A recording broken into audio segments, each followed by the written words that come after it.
Disclaimer. This video's information is being provided for informational, educational, and general interest purposes only. The information in this video is not intended to shock, enrage, or otherwise provoke the viewer. The sole purpose of this video was to raise awareness of true crime-related events. Copyright disclaimer: under Section 107 of the Copyright Act 1976, allowance is made for fair use for purposes such as criticism, comment, news reporting, scholarship, and research. Fair use is a use permitted by copyright statute that might otherwise be infringing. Non-profit, educational, or personal use tips the balance in favor of fair use. We start today with breaking news from Pembroke. Convicted triple murderer Basil Borutski will spend the rest of his life behind bars. He's been sentenced to life in prison with no chance of parole for 70 years for the deaths of 3 Ottawa Valley women back in September 2015. CTV's Catherine Latham is at the courthouse in Pembroke. Kathy, we now know Basil Borutski will die in prison. That's right, Michael. In fact, if you look at these numbers, adding 70 years before he'd be allowed to apply even for parole would make him 128 years old. So the judge today, Justice Moranger, sending an extremely strong message that this sort of behavior, this violence, this hatred towards women will not be tolerated, sending a message to really the courts across Canada today for those family members who have been waiting years for this trial and for this sentence and verdict to happen. Today, some relief from them. We heard from Natalie Warmadam, one of the victim's best friends, just moments ago. Relieved that he will not be able to do this to anyone else. Relieved for the children that they may be able to get some peace knowing that there is no way that he'll be able to hurt them the way he did their mother.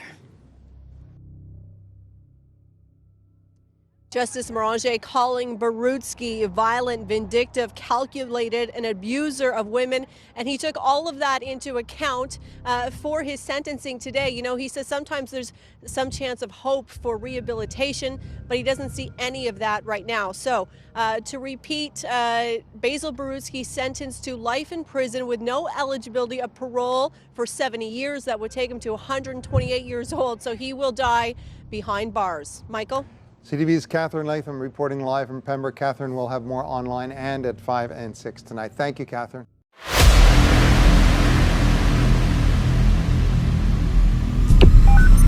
911, what's your emergency?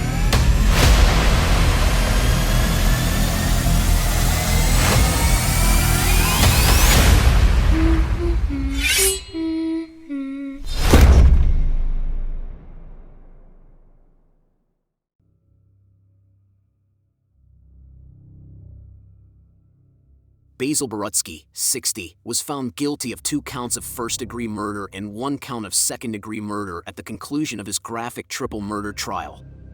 The jury, which consisted of 6 men and 5 women, accepted the Crown's argument that Borutski had been planning to kill when he went on the September 22, 2015, rampage through Renfrew County, killing Carol Colaton, Anastasia Cusick, and Natalie Warmadam. Here's how the saga unfolded.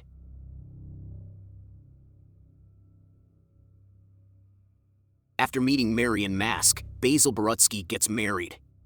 They reside in Round Lake Center, Ontario, and he works for Atomic Energy as a millwright until he sustains a back injury in an automobile accident that renders him disabled. During their turbulent 26-year marriage, during which Borutski was cleared of domestic criminal charges in 1985 and 1994, they raised 3 daughters. Borutski's 2008 domestic assault charges are eventually dropped in court on a peace bond when the marriage ends. During the 2011 divorce proceedings, Mask testified before a judge that Borutski destroyed her spirit by relentless threats and abuse. A judge was informed by one daughter that the aggression involved slapping, hair-pulling, in an attempt to push Mask out of a moving car. Although no charges were filed, a second daughter claimed that Borutski had threatened to burn down the family home on multiple occasions. Eventually, the house burned down. In support of his allegation that he was the innocent victim of a spiteful wife, Borutski produced a contract that Mask said she was forced to sign, granting Borutski complete custody of the kids and financial control over Mask. She signed a letter that said, "I have made false statements about him," which the judge later threw out. Without realizing it, I have ruined the lives of the kids. Mask testified in court that she thought Borutski was following her while they were apart. the Ontario Provincial Police called Mask the day of the killings on September 22, 2015, and instructed him to go to a safe location.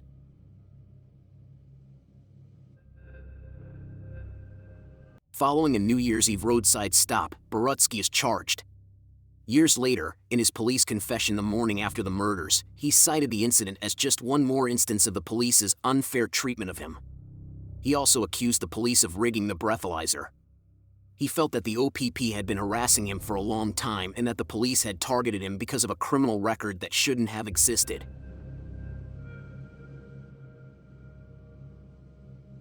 Borutski moves into the farmhouse on Foymount Road with Warmadam, who has divorced herself, and her 2 kids after meeting her while working as a hospice nurse for his father.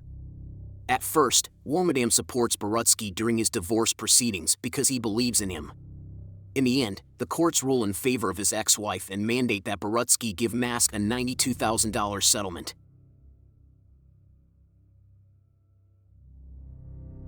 Borutski's relationship with Warmadam comes to an end when he is arrested and accused of threatening to kill a family pet, causing damage to property while residing at the farmhouse, and strangling Warmadam's son Adrian.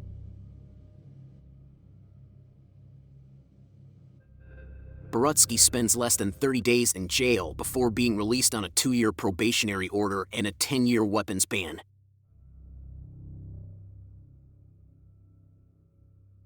Borutski, who lives alone in a farmhouse next to a scrapyard, discovers a shotgun hidden beneath the floorboards of an old motor home and gathers some partially rusted car and truck shells.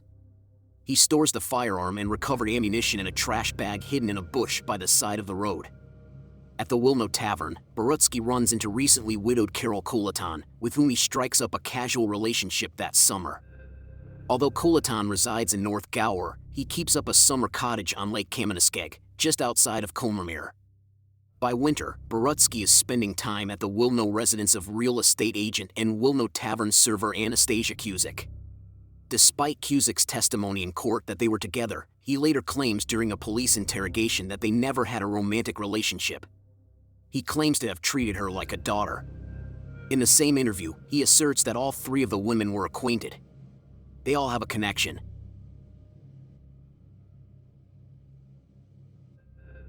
After beating and strangling Cusick in a fit of wrath and setting fire to her childhood belongings, including an antique rocking horse, Borutski is taken into custody and charged.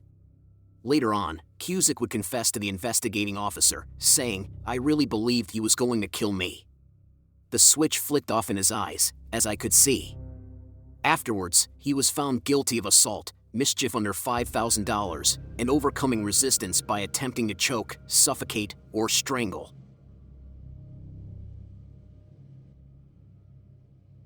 Borutski is freed from prison after 575 days, but he is once more subject to a 2-year probationary period and a 10-year weapons ban that has been extended to a lifetime ban. He neglects to appear at even one court-mandated counseling session for domestic violence and partner abuse, and he refuses to sign a court order prohibiting him from communicating with his victim, Cusick.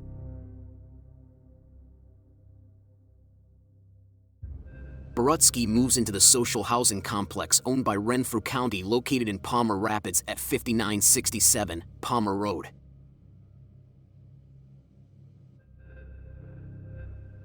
At the Wilno Tavern, Borutski runs into Coulaton and makes an effort to rekindle their romance by offering to help out around her cottage. Friends of Coulaton alert her to red flags. He starts working on the cottage without permission, building a deck, and making unannounced car or boat appearances. He once steals the address from a Christmas card and drives 2 hours to Coulaton's North Gower house, where he unexpectedly and uninvitedly greets her in her driveway. Carol gets a warning from a friend: "You have a stalker." During a late-night get-together at the cottage over Labor Day weekend, Borutski tears up a flower bed out of rage after Coulaton sits on another man's knee. Later, when Borutski pays the man a visit, he talks extensively about Warmadam and Cusick as well as his feelings for Coulaton.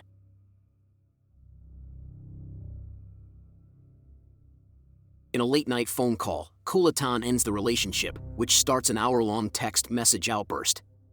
Borutski starts, "You have ended our friendship," disregarding Coulaton's cries to please stop as the furious texts and phone calls go on for a few days.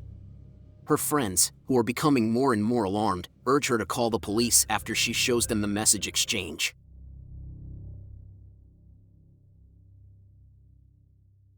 At his last meeting with probation officer Caroline Royer, Borutski complains about his problems with money, housing, and transportation. Royer recalled the meeting as being just like any other appointment. Despite being prohibited from driving, the court was informed that he frequently, up to 10 times a week, borrowed a car from a neighbor. Borutski was recently referred to a mental health crisis management worker, even though he had not attended a single session of partner abuse counseling despite a 2013 court order. He later recalled, "It felt like my head was going to explode." Borutski delivers a handwritten letter titled "Judge Not Lest Ye Be Judged" to Royer's Pembroke office on the Friday after the killings. "I will now judge you," the letter says. "As many people who have mistreated me as I can will be leaving with me."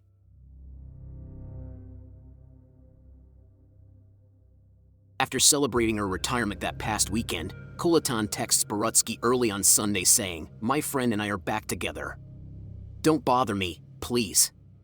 Borutski calls her a cruel, vindictive, self-centered human being and ends his texts with "Karma will take over," saying he is devastated by her actions.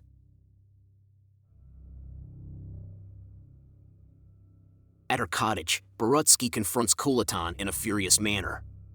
She informs him that she and her new partner refer to Borutski as the BF, or the best friend who will do anything. They made a big joke about it, and Kulaton laughed. He had left about 20 handwritten notes on discarded wood pieces scattered throughout the property. Most of them were well wishes for a happy retirement written in black marker. Kulaton had taken pictures to record each one, as the police subsequently found out on her digital camera that was recovered from the scene. Borutski eventually places a handwritten letter addressed to Kulaton at his North Gower residence in the mail. That evening, Borutski returns to Palmer Rapids in an agitated state and tells his neighbors that he has just seen his girlfriend having sex with another man. He and his neighbor have a few drinks together and talk about Bible verses, specifically the difference between killing and murder. "This is the Bible I believe in, and I am going to show it to the judge," he says to his neighbor. After getting the shotgun back, he hides it in a bush outside the apartment building before dozing off on the couch while holding the Bible.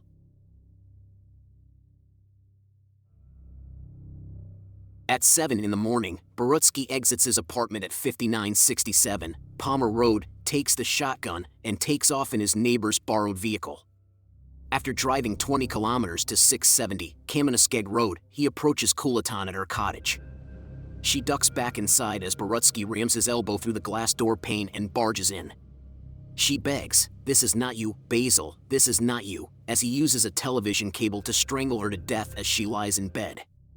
He takes a cigarette, puts his butt in the sink, takes everything out of her purse, including her car keys and phone, and leaves in her Mazda 3. Borutski travels 33 kilometers to Wilno, where he finds Cusick's house and confronts her while she is screaming. Eva, Cusick's sister, runs downstairs and screams at the man standing in the doorway as he pulls a shotgun out of his car. As Cusick cowers behind a kitchen countertop, he shoots her in the neck. Eva signals a passing road crew and flees for assistance. At 8:52 a.m., she calls 911 and speaks frantically, telling the dispatcher she heard a gunshot. Borutski travels 32 kilometers on meandering back roads until he reaches the farmhouse on Foymount Road, where he used to reside with Warmadam and her 2 kids. With his shotgun leveled chest high, Borutski enters the house undetected, follows Warmadam as she runs through the house, and shoots her in the neck. He is blind to the fact that Adrian Warmadam bolts from the couch, hides in a bush, and calls 911. He later admits to police that, while he killed his first 2 victims, he thought God was making it easy for me. They arrived directly outside. He remembered exiting his body like a zombie, entering Warmadam's farmhouse, murdering her with a shotgun, then pacing back to the car and leaving with the question, "God, where do I go next?" When Kulaton's phone rings, Borutski throws it out the window as he travels east on Foymount Road. It is later found 9 kilometers from the farmhouse in a ditch. As Borutski travels through tiny, rural towns, he later recalled, "I remember thinking, what am I doing in Dakar?" He wonders out loud, "God, I don't know why you wanted me to do that, but there must be a reason," as he pulls into a rest area along the road.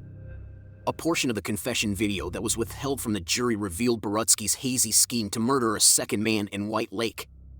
If a policeman had tried to stop him, he said he would have shot and killed them. He travels 80 kilometers to White Lake with his shotgun loaded, 1 live round in the chamber and 2 more in the magazine. I was going to find the fat man, he says. Mid-morning finds Borutski at a lumber company on Benstown Road. Despite having met the man years prior, he was unaware of his target's name and claimed to have learned his address through the grapevine. Is the big guy around? He asks 2 sawmill employees as he pulls into the driveway. While Borutski drives off in the direction of the east, his target watches him drive around the property in search of the man. By midday, Ottawa police had joined the OPP manhunt because they both think Borutski is approaching the city limits and there are real concerns about other possible victims. The Pembroke Courthouse and an Ottawa law firm are among the numerous structures that have been secured. At 3735 Beck's Road in Kinbin, close to a family hunt camp, Borutski pulls into a hydro right-of-way, parks Coulaton's car, and starts writing in a notebook. I detest money, starts one entry. Arthur Borutski has been contacted by police, and the suspect's brother has been taken to a mobile command center located at the intersection of Beck's Road and Kinbin Side Road. Bunker continues a text conversation with Borutski, who texts his brother back, saying, "Yes, I did it," with a police negotiator by his side. The guilty are in the pay. Justice at last. I'm worn out. Borutski texts his neighbor to let her know that the borrowed car is at Coulaton's cottage and that the console contains $100. Sorry, Sarah, your mom took your dad on you, he texts his daughter as he bids her farewell. Amanda as well. I'm by myself. I never get any credibility from anyone. A tactical unit was surveying sniper positions at 2 p.m., worried that they might be walking into an ambush. They learned of a group of students on a field trip approximately 800 meters from the location of Borutski's eventual downfall, and they escorted the kids to the safety of the school, which was now manned by heavily armed police officers. An OPP helicopter and an Ottawa police Cessna were circling overhead. Borutski enters an adjacent field unarmed while his brother texts the police to say, "Hands up." Not a gun. The tactical unit adopts a L ambush formation, with one team moving in to confront the suspect directly, accompanied by a K-9 unit and officers for cover, and another team emerging from the bush on Borutski's flank. As you're getting arrested, do you want to know where the gun is? He asks. As the police follow his instructions, they discover a sandwich bag full of shells next to a rusted old shotgun lying in the long grass, along with a note stuck to a branch that reads, "I have no gun. Please don't kill me. I give up."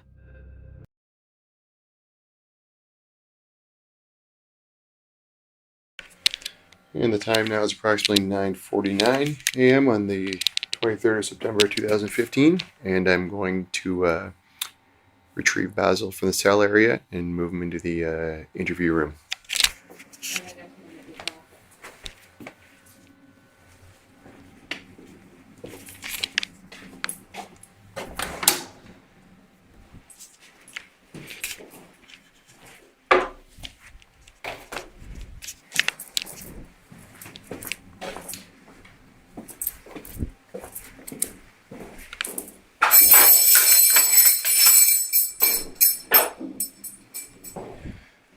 Are you making it in, Basil? Do they fit all right? Good enough. I guess they're more comfortable than this white suit for sure.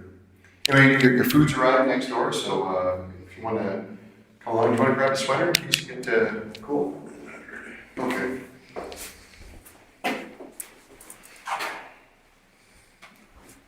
We're just going a bit of a rain mix. There you go, sir.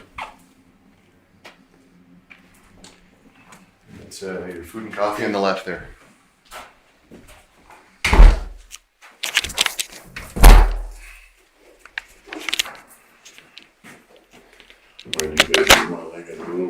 You know what? I didn't get to pick it. Actually, what happened is the officer that went out to pick up your food, he neglected or forgot to get me a copy as well. So I just kind of basically commandeered his, and that's how I got stuck with the big one.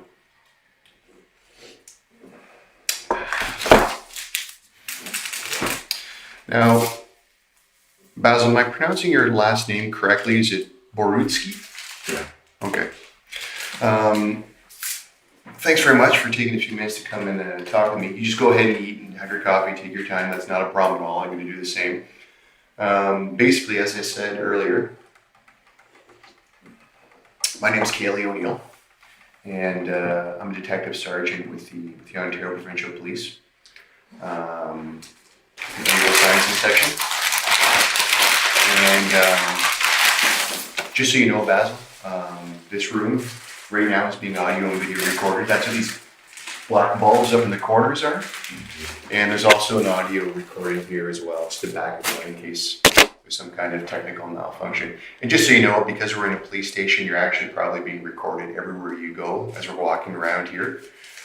Just so you're aware of that. Basically, I've been asked to come and speak with you here today, Basil. And I have a number of functions that I perform. And the most important function that I do perform is that I'm responsible for making sure you understand exactly what's going on here today and what's going to be happening. Now, I know you've had dealings with other officers, not only from the OPP, but also from the Ottawa Police Service. And what I want to make sure is that there's no misunderstanding about what we're here talking about today. And really all I want to know is, what's your understanding of why we're here right now, Basil? Is it okay to call you Basil? Is that what you normally go by? No, Basil. Basil? You're here trying to get me to say something to incriminate me in any way you possibly can. Well, that's not entirely true. I certainly am interested in what the truth is here today, but my primary purpose is to make sure that your rights as a Canadian citizen are being met. Okay? That is the number one function of my job, first and foremost.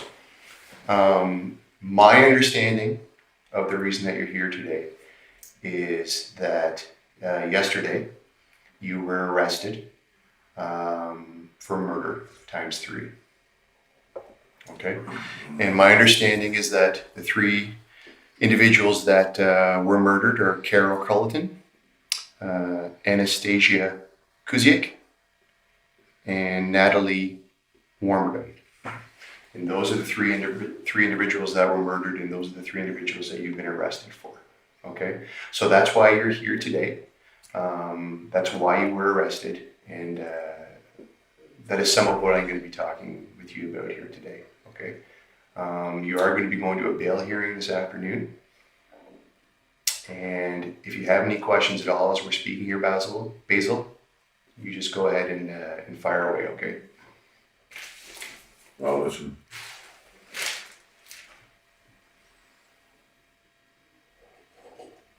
Sorry, I think I missed that. I said I'll listen. Okay.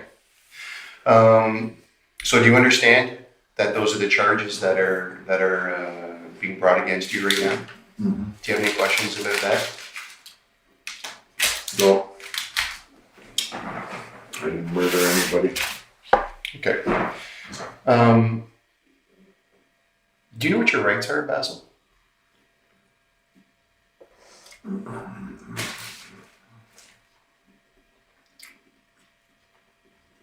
It means remain silent, that thing? Yep.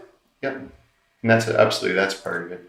The reason why I'm asking is, I know a little bit about your background. I know obviously you're, a bright individual, so I'm not trying to snow you. Other officers have gone over this with you already. But what I find, it's been my experience that even though people are provided their rights to counsel, they don't necessarily understand them to their fullest because of the circumstances that they're in at the time. So basically all of our rights, Basil, are guaranteed. Okay, and they're guaranteed under what's called the Charter of Rights and Freedoms. And the Charter of Rights states that when someone's been arrested or detained, they must be advised of their right to counsel or basically their right to a lawyer. Now, obviously as of right now, you have been arrested for murder. Okay, so if you'd like to phone a lawyer. For killing, not murder. For killing, not murder. Okay. If you'd like to speak to a lawyer or to duty counsel, I can make a phone available to you to do that. Okay, so if you'd like to phone a lawyer to seek legal advice, I have a phone list that's available to you for free legal aid lawyers. First of all, do you understand that right? I don't understand it, and the system is so corrupt that Well, it's difficult for sure. I don't know if I wouldn't say it's necessarily corrupt, but it's definitely got it's corrupt. some things that we need to spend some time working through. And the first thing all I want to do right now, Basil, is make sure you understand your right, okay? I understand you talked to a lawyer earlier, a duty counsel lawyer, No, last night. I'm so tired. I don't know what the hell he was talking about. Well, and you know what, Basil, again, that's why I'm here going over these things again with you now, because I know you were, in a very unique situation yesterday, and I know you were no doubt tired, and I want to make sure, that's why I'm going over these rights with you, because I want to make sure you know that when you have these opportunities afforded to you, all right? So it is your right to talk to a lawyer, and if you'd like to talk to a lawyer, I can get a lawyer on the phone for you. You can talk to your own lawyer if you have a lawyer. You can talk to a duty counsel lawyer or a legal aid lawyer who are available to give you free advice. Do you understand that right, Basil? What's the point? Doesn't matter. Well, it does matter. It matters to me that you understand.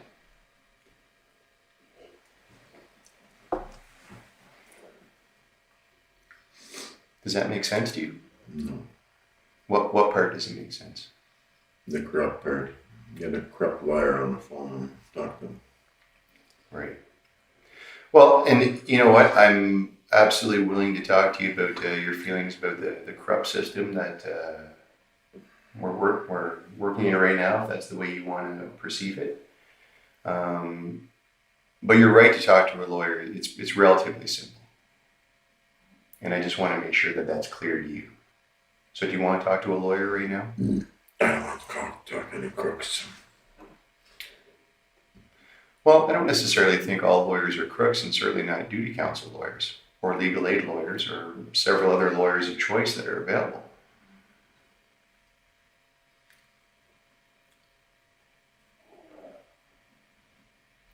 So if you'd like to speak with a lawyer at any time today, Basil, you can just let me know and I can make that happen for you. Okay? So would you like to talk to one right now? No point. I just. There's no point right now?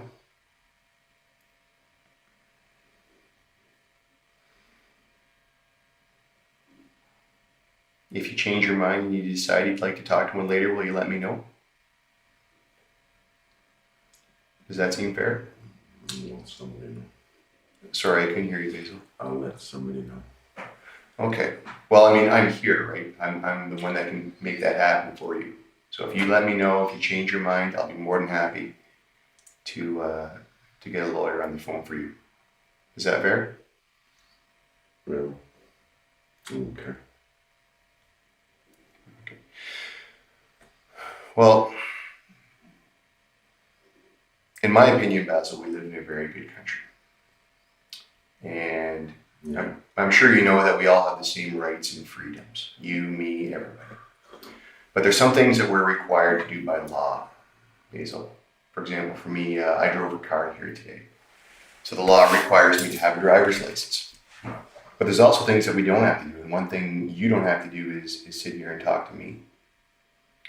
Basically, Basil, the law considers me to be what's called a person in authority, and this is a criminal matter that you're here for today. So basically, I can be subpoenaed to any court in the country to account for what takes place here between you and me.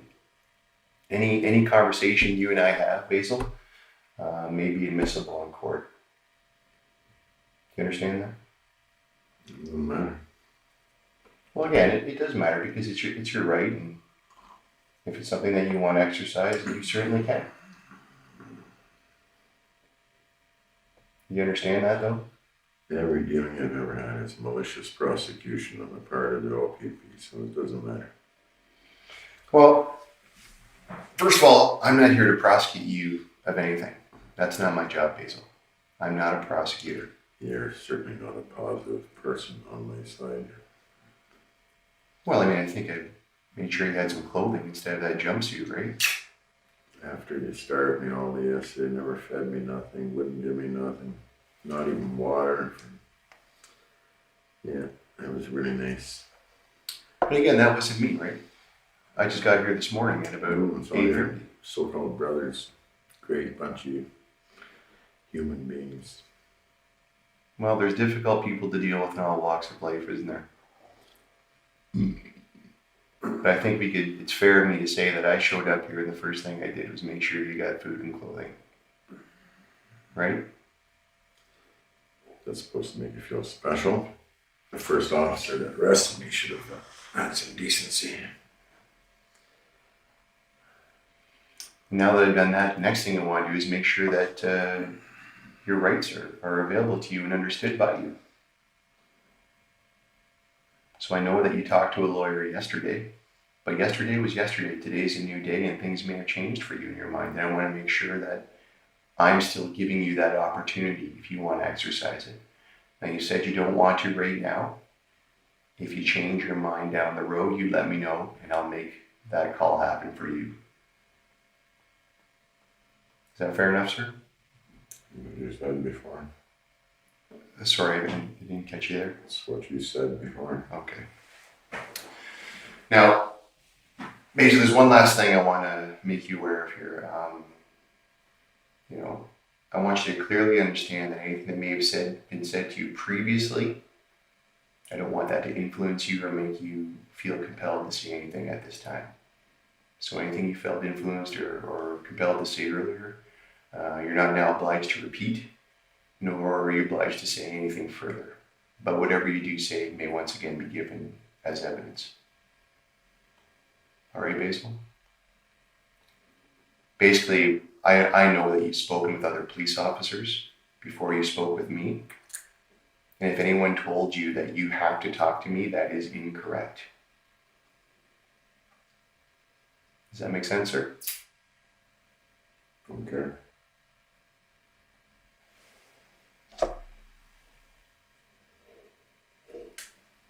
Is there anything about what I told you that you don't understand or you have any questions about? I mean, I realize that maybe you don't care about it, and that's fine. But it's important to me that you at least acknowledge that you understand what I'm saying. And I'm at least speaking clearly. And Do you know what malicious prosecution is? I think I've heard the term before. For all I know is you're Oh, what? right up that alley. So there's no reason for me to talk to you. Well, you don't have to talk to me, right? And like I said, I'm not a prosecutor. Like I said, I am interested in making sure that your rights are fulfilled and that your needs are met. That you're being treated fairly and humanely.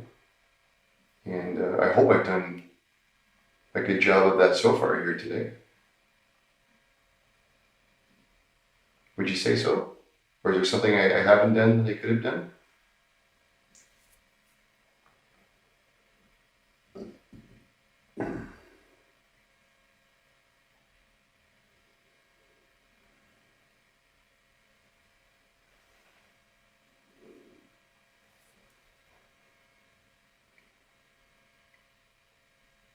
Is there anything else I could have done, Basil? Or am I doing all right so far?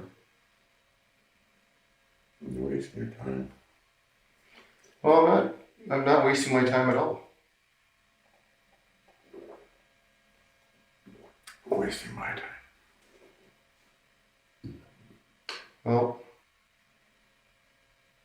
you may feel that way, but like I said, I mean, I realize you're in this situation. I'm sure you don't want to be here. I don't necessarily want to be here at this moment in time right now either. But basically, I was in Sudbury, and I came here at 1 o'clock in the morning to come and talk to you because I was asked to come and speak to you, and I wanted to come and talk to you. And the first thing I have to do when I do arrive in situations like this is make sure that the individual I'm speaking with is properly taken care of.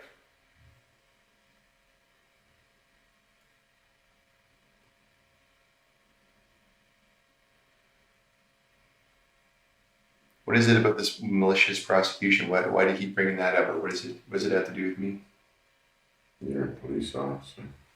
Mm-hmm. That's true. You're part of the big brother. One does something dirty, the rest of you all follow suit and hide and keep the guy safe. Well, I can appreciate that perspective is out there. No, it's there. No. Yeah, I'm not denying that people believe that's what happens.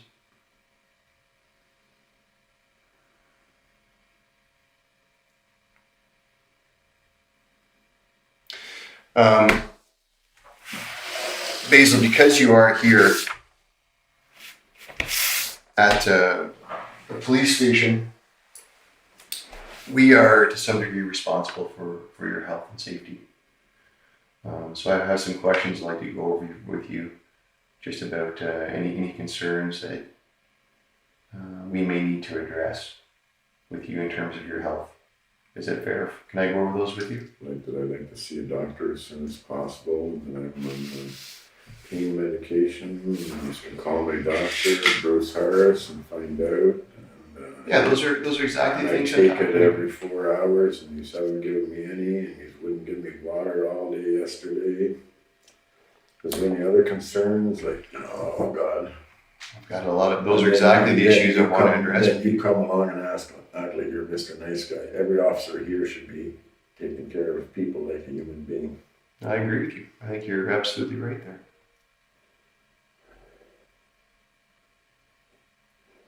And that's what I'm trying to do for you right now. Don't try to make yourself a nice guy. All the officers should treat people like people. I don't have to try to make myself a nice guy. I just am a nice guy. Yeah. I know that we've never met before, and you haven't ever dealt with anybody that I've had to deal with in the past, so you don't know that, and I can appreciate that. But believe me, it doesn't take any effort on my part.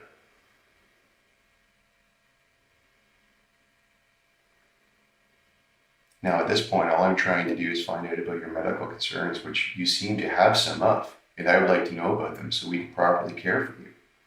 And I'm sitting here willing to find that information out. All I'm asking you to do is be courteous and answer those very simple questions about your health so we can make sure you're being well taken care of. I've asked every officer in here already and got no response. Well, here's your opportunity. Here's your opportunity. Ask the question and I'll answer it. Okay, thank you, sir.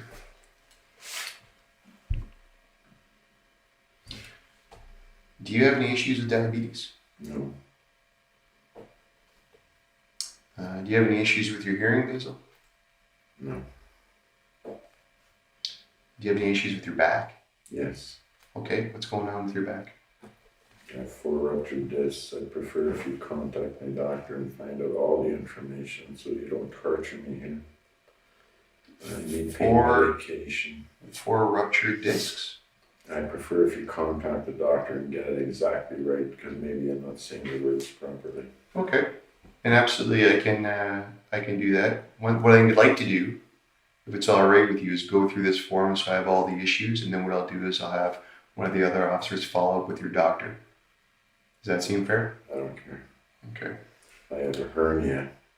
It needs operation. I was already put in jail twice. I tried to have it done both times, and they wouldn't do it. And it's still not done because I haven't gotten a chance.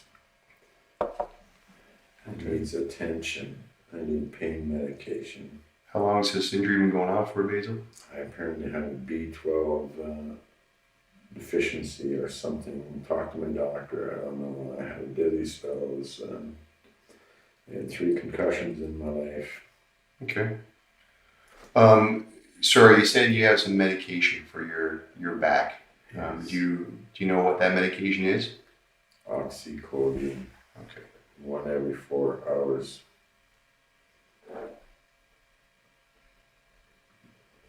When was the last time you would have taken one, Basil? Yesterday morning.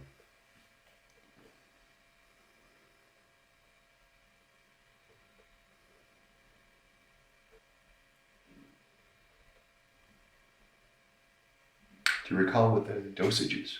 No. Okay. Sorry, your doctor's name, what was his name? Bruce Harris. Bruce Harris.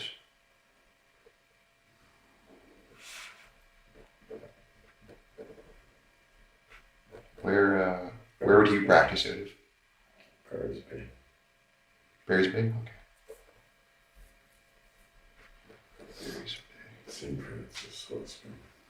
St. Francis Hospital, okay. Are there any other medications that you require other than the oxycodone? Yeah, he has me on. Sorry, I didn't catch that. I'm trying to think. He has me on some kind of, the best is just call him. Some kind of antidepressant, I don't know what it's called. Okay. And quinine for leg cramps. Charlie horse type thing. He had, and I'm supposed to be taking vitamin B12 because I have a deficiency, and I just had blood tests to find out if it's getting better or not. I don't know. Okay.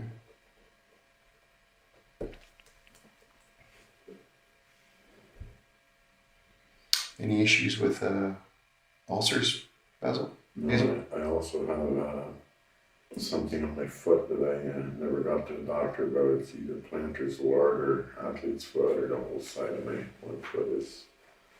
Okay.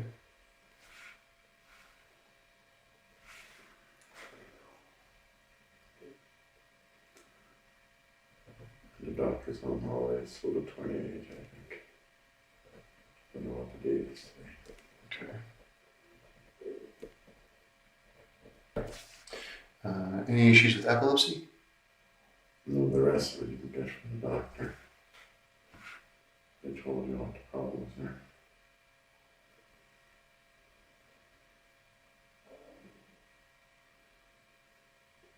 What, are you in discomfort right now?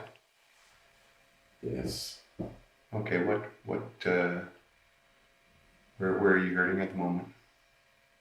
I suffer from chronic pain. Talk to the doctor. Okay, well, the doctor's, as you just said, he's away on vacation, and we're going to have an officer call the hospital to find out what your medical records are. So it's actually more convenient in the meantime if I get the answers right from you, so I can address anything that's going on with you right now. I will certainly follow up with the doctor so we can find out what you need and get you the care that you need. But I want to make sure you're okay right now. That's why I'm going over this stuff. I'm not trying to be tedious or a jerk or anything. You are. Don't worry about it. Forget it. Call the doctor. You'll get proper information from him. I may not even say it right. Okay, well, I'm not going to be asking about the types of drugs or anything like that. Just very broad, general questions like what kind of pain are you in right now? Ask the doctor. You'll get proper answers. He's the professional. Okay. Have you ever had any kind of head injury? I already told you I had 3 concussions in my life. Oh, I'm sorry, I didn't hear you say that. 3 concussions.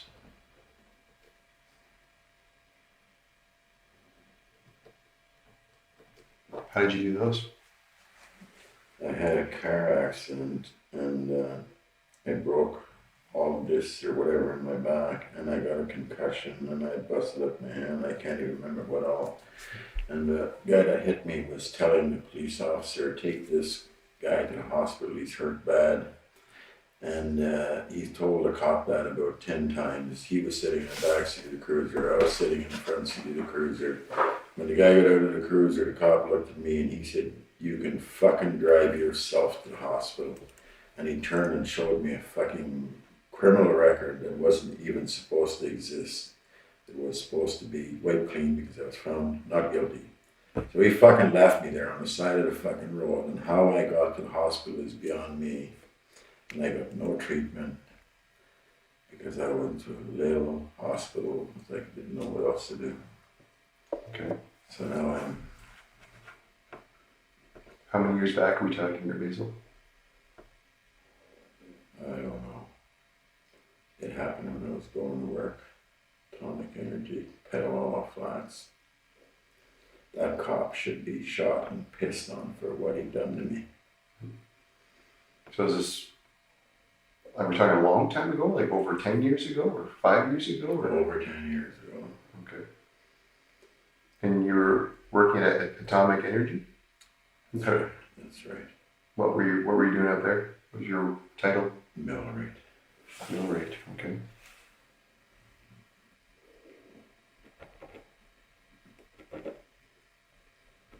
Are you retired now? I'm disabled now from the accident. From the accident, okay. And if you look that up on the record, it'll say there that it was non-life threatening. It's amazing that I'm alive.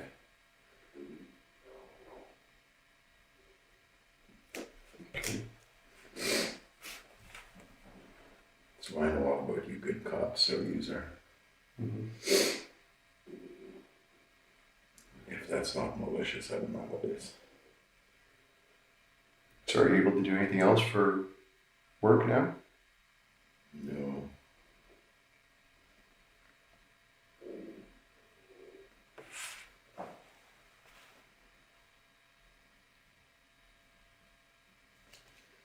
Have you had any alcohol or non-prescription drugs in the last 2 days? No. I am not an addict of any sort. Never was. Ask my doctor. Okay.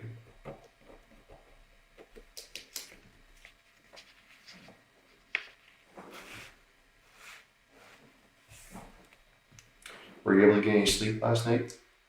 I have no idea if I slept on some steel bench. Mm-hmm. Can you imagine with my back what that feels like? No humanity whatsoever. Did you mention anything to the guard about it?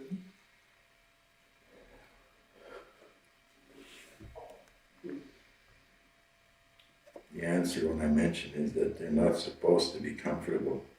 When I asked them to loosen the handcuff because I had my hand cut off, who cares? Is it when you were coming over from Ottawa the cuffs were too tight? Is that what you're saying? And they left me sitting outside here in the car. I kept telling them I can hardly feel my fingers anymore. My whole hand swollen. No, it's not blue. I don't care. I had my hands cut off. I feel things a little different than what you do. Mm-hmm. I was only asking for common sense.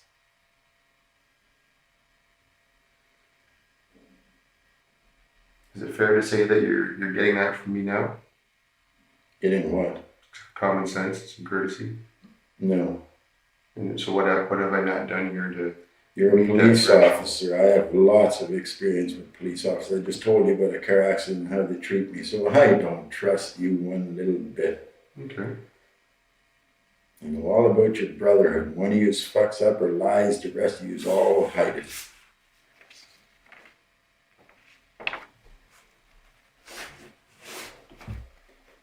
Doesn't sound like you've had very many positive experiences with policemen over the I've years. never had a positive experience with a policeman. Mm-hmm. If there would have been a positive policeman, my whole life would be different. Well, what about the experience we're having right now? Is that positive? I just told you you're a police officer and you're going by that stupid record that you guys made. What is this record you're talking about anyway? Do you have a criminal record? Oh, give me a break. Well, what's it for? I am not stupid. Why would you even ask me something like that? You think I don't know you read every word of whatever's there? Hey, don't run me for an idiot. Basil, I'm just telling you like it is, man. About 6 hours ago, I was in Sudbury on another investigation. Yeah, and you came in here and sat down without knowing nothing about Basil. Well, I'm hoping that he's going to tell me about it himself. Answer the question. You're telling me that you didn't read nothing about Oh, absolutely not. Let's not kid ourselves. Of course, I've talked to So the why are you investigators. asking me then? I've talked to the investigators about this investigation that's going on right now. I've talked to an officer from this detachment who's dealt with you in the past. But I have not sat down and read any reports on you. I have not read your criminal record. I'm aware that you have one. I don't know what it's Which for. officer did you talk to that had dealt with it in the past? It was a young lady. I can't remember her name. Kathy Sinowski. No, that doesn't sound right. Kathy. Definitely wasn't Kathy. Carmel. It was someone named Nicole. And I don't know any officers from this detachment.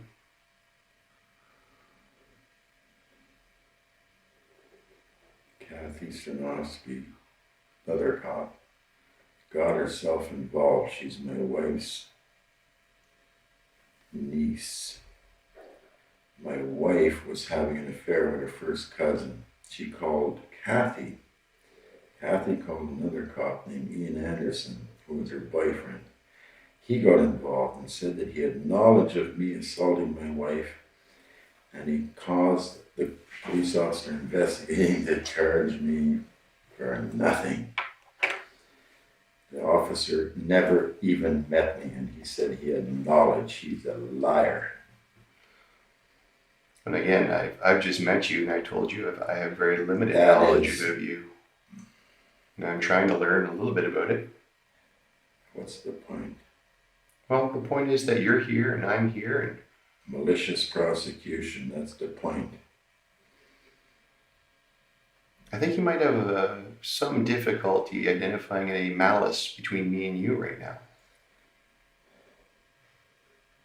Wouldn't you agree? You already are asking me stupid questions as if pretending that you don't know I have a criminal record. I am not stupid. No, I told you I knew you had So a I criminal don't want to record. talk about it. I told you I knew you had a criminal record. I said I didn't know what it was for.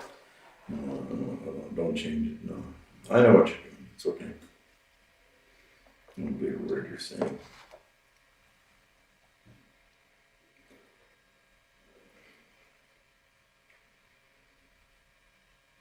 Basil, do you care what people think about you? No, I know what people think about me. I have a few friends that are really friends. The rest of the people in the society are all judging me now on what you have done to me.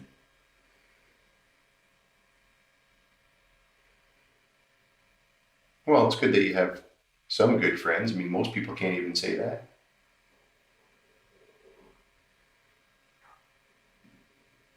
Where did you get your education from?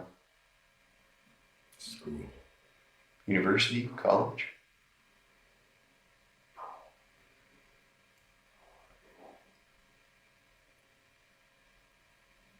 You seem very well spoken, that's why I'm asking. I don't always have the opportunity to speak with people that are well spoken.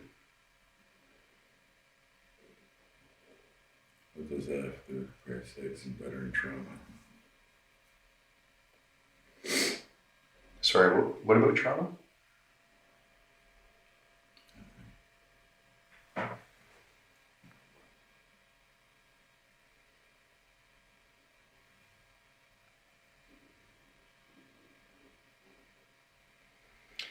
Well, one of the reasons I'm also here, Basil, is that I'm sure you're aware of the gravity of the situation and the seriousness of this investigation. I certainly am, given that you've been arrested for these crimes. And there are no more serious crimes than murder. I didn't murder anybody. That's right, you killed somebody. Correct? Killed 3 people, actually. What's the difference between killing and murder? Thou shalt not murder. Commandments. Mm-hmm.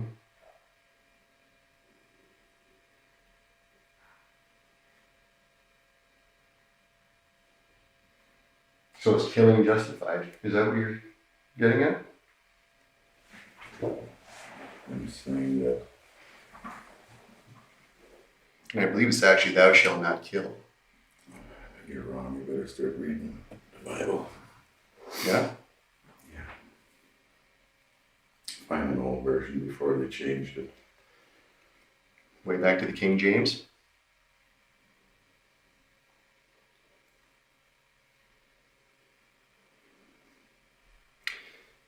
Anyway, the importance is that you understand that obviously this is a serious situation. Frankly, Basil, that's why I'm here.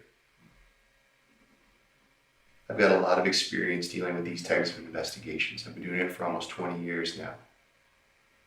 And it's been my experience that the why these things happened carries a lot of weight, and it's quite important to other people.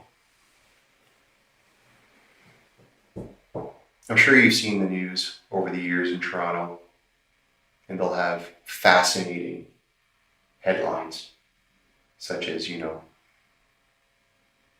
60th murder of the year, 61st murder of the year. It'll be some story about an old man who was shot and killed in one of the projects and then left in a stairwell to die. And people will hear these stories and they'll wonder what type of person could do such a thing. That's a natural reaction that we as human beings have, especially when you just see a half or a third of the story that the media portrays. And really, Basil, this is your opportunity here to explain why you've done these things. Because it might be important to you, I don't know, that people don't have the wrong impression about you. I'm just beginning to develop an impression about you from the limited time we've spent here together. And I'm sure it's going to be vastly different from what's circulating in the media right now with the community's thinking. So one of the reasons I'm here is to give you this opportunity to explain why you killed these 3 girls.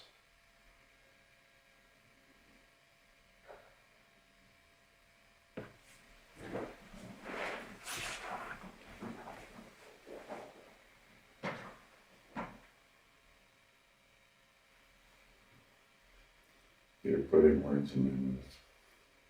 I haven't said anything. You just I just asked you a simple question. Why did you kill these girls? That's it. You're putting words in my mouth. I didn't say that. Which words am I putting in your mouth? What you just said.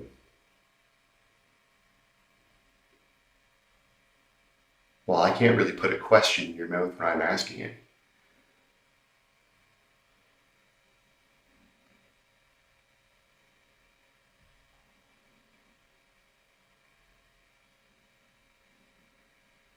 And it's interesting how you made the distinction between murder and killing. What that would suggest is that you have some kind of justification for what you've done, which it's also been my experience is always the case. In my career, I've not spoken to one killer who woke up that day and decided they were going to go out and kill somebody. Virtually every single one of them found themselves in a set of circumstances beyond their control, and they reacted, typically poorly, and something happened. There's always an excuse, there's always a reason why. And whether you choose to acknowledge it or not, your opportunity to tell the why is important. Because like I said, what that does is it allows the community to get some understanding of why you did these things. Because on the surface, people just wonder and they will naturally gravitate to what they think is the worst in people. But when you explain why you did these things, then people can get an appreciation for how the situation developed, and sometimes they can even see themselves in that situation. Oh yeah. Geez, if that was me, I may have reacted the same way. Now that only really matters to somebody who cares what anyone thinks about them, which is why I asked you that question initially.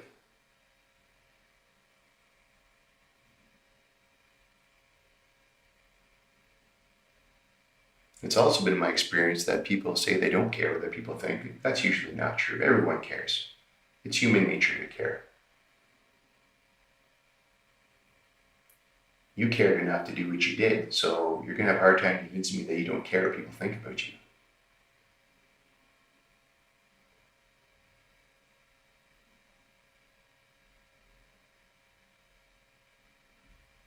I'm sure you were hurt in some way and reacted in this fashion. And you're not the first to do this, and you're not going to be the last.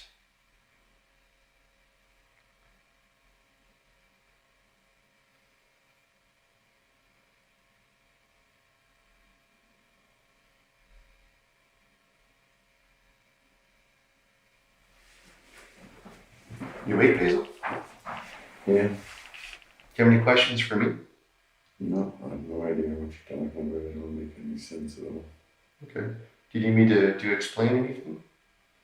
Am I speaking too fast? Am I speaking clearly? I don't care about hardly listening. Because like I said, if at any time you don't understand what I'm saying, please just let me know. Because I don't want there to be any misunderstanding between you and I. Now, 3 women are dead because of you. And there's reasons for this. Whether or not you care to acknowledge them or not, You're putting words in my mouth again. well, it's entirely up to you whether or not you care to acknowledge that.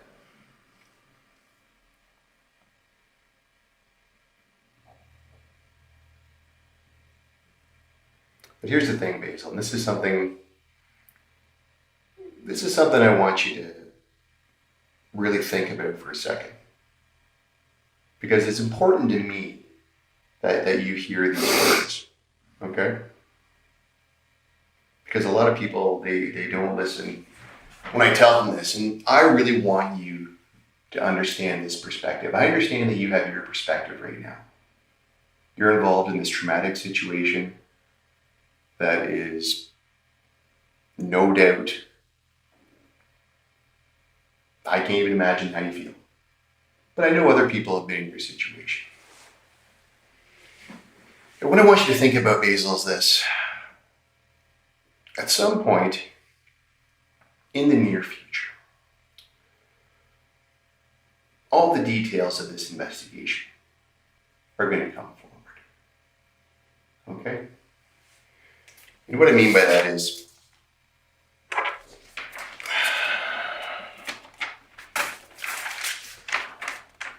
I'm not sure how extensive your involvement is with police investigations,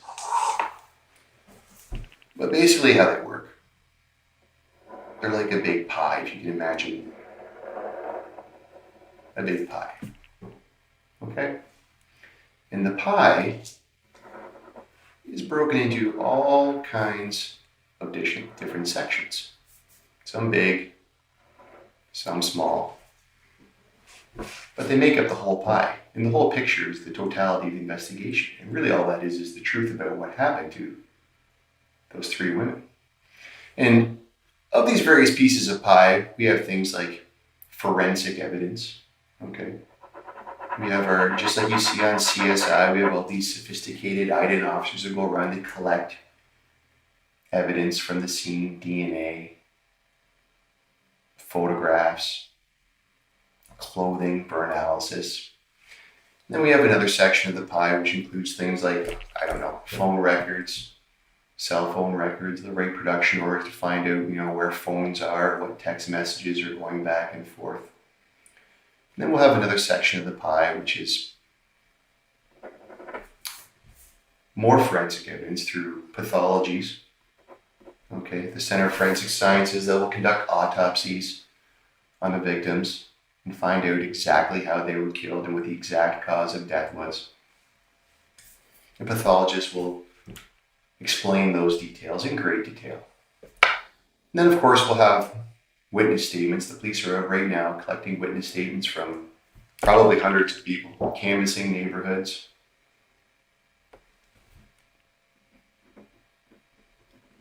And then we'll have people like myself from behavioral sciences coming down and offering opinions, conducting certain interviews, because we have lots of experiences with talking to people in these extraordinary circumstances like you're in right now. And then we'll have Crown attorneys that will look at our investigation and they'll make suggestions to the case managers or detective inspectors from CIB who specialize in nothing but homicide investigations for probably the last 90 years of the OPP. And then we'll have another section which is dedicated largely to the victims' families, who will provide input into the lives that were lost and how that's affected not only their families, but the community at large. And this last little section of the pie here, Basil, It's a very small, thin section compared to all the rest of them. And you don't have to open your eyes and look at it, because I'm sure you can imagine what a sliver of pie looks like. And what that is, it's the truth. And that's what you, the person being charged, that's your section. That's your contribution to the pie. And basically what happens is, Basil, is number one, when you don't tell the truth or when you lie.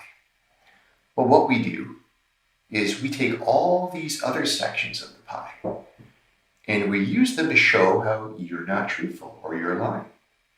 And what happens is you lose credibility. Now,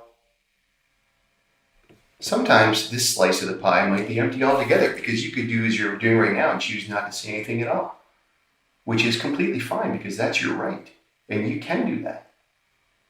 But the risk is, again, we go back to all these other sections of the pie and we use them to prove our case. And there's a chance that you can lose credibility in the end. Now, the third option is that you actually take advantage of this opportunity to tell your side of the story and explain why you took those lives. In which case, the truth stands because it's the truth and that's what happened. And then we don't need all these other pieces of the pie to show what happened because it's your story and you decided to tell it, as opposed to everyone else making decisions about you and what kind of guy you are. And this is what I want you to think about, Basil. This is what I want you to do. I want you to look into the past charges against me by those women, and I want you to do that proper investigation from the point of view of what really happened, and then have a retrial, a fair trial, and then we'll talk about reality. So any information you want from me, you can get by simply doing the proper investigation for the past. I was put in jail twice, wrongfully. Now go out there and find. You're a good cop, you go out and find out why that's wrong. It's not hard. What were they for? What were you in jail for? You don't have to look very hard to figure out that, no, it's right. Basil should not have been in jail. After you do that... First step of the investigation is tell me what I'm investigating. What were you charged with? Don't play me for stupid. You know exactly. I don't know, Basil. I don't have to play you for stupid. I don't have to pretend when I don't know what you were charged with. I understand you have a criminal record. I think you're stupid right now to talk to me as if I'm stupid. Just go out there and punch the computer. Don't act like I'm an idiot. Well, here's the other thing, Basil. The reason why I'm asking is whatever common criminal offense you were charged with, I don't investigate. I only do homicides. I guess that's why you're not going to figure it out, because you're not smart enough to go back and find out. Maybe you could find out that, geez, Basil was innocent. Maybe you could find out that some of these cops done some pretty bad things and they framed Basil. Maybe you could find out some of the reality and all the pieces might fall into place. Well, what did they frame you about? What did they do? Was it about women? Could it be Did I already tell you some stuff? Could it be another... Did I tell you about a Kathy Sinosky and an Ian Anderson? Did I tell you? Did you write that down? Those are just names. I don't know what Constable then. Write that down. Constable, and find out. Look into the past, what their big mouths have to say, the lies they told. Try that out for style. That's a really good place to start. Look at Reggie Armonas. Look at her part in it. Find out that I told the truth through that whole thing, and she lied through the whole thing. Well, I can't say that I'm shocked about women lying about some kind of domestic situation. That doesn't shock me at all. When I was a road constable, I dealt with that lots of times. Women use the system to their advantage financially for every reason they can. Of course they do. Well, that's corrupt. If you know that, you should be doing something about it. Well, what would you like me to do about it? That's the way the world works, Basil. That's the world we live in. Well, you are a stupid fucker if you believe that. If you know that, then you're a cop. You should be trying to change it, shouldn't you? You should be making it right. You know the difference between right and wrong? I do. Mm-hmm. So do I. Well, obviously not, because you just said that's the way the world is. What a stupid thing to say. If it's wrong, you change it. You're a cop. I'm one cop, right? I'm one person. And that means you can't do nothing about it, eh? No. Yeah, you don't even open your mouth and voice an opinion. Maybe sometimes you gotta take the path of least resistance, Basil. Yeah, because then you stand back and let people like me take the fall. Do your job. You're supposed to be a public servant. Mm-hmm. Yeah, I am a public servant. That's why I'm here today, providing you with options. You're not a very good one if you know that that happens and you don't do anything about it. You don't speak up about it. The whole judicial system sucks the big one. No, that's not true. The judicial system, they're doing the best they can. It has flaws like anything else, but they're trying to do the best they can.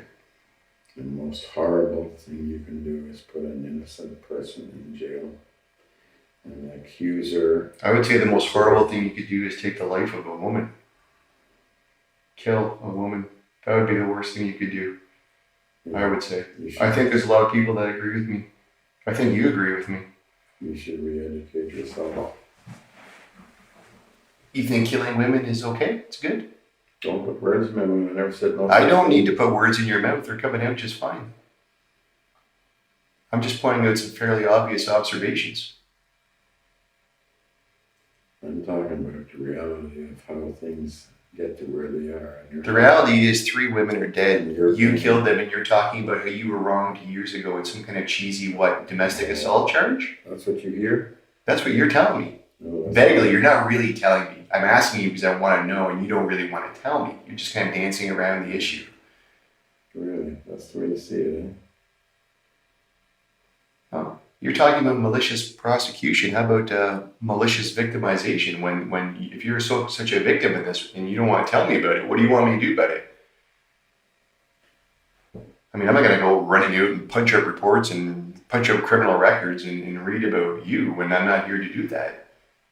When really you don't want me to, because if you did, you would just tell me and save a lot of time.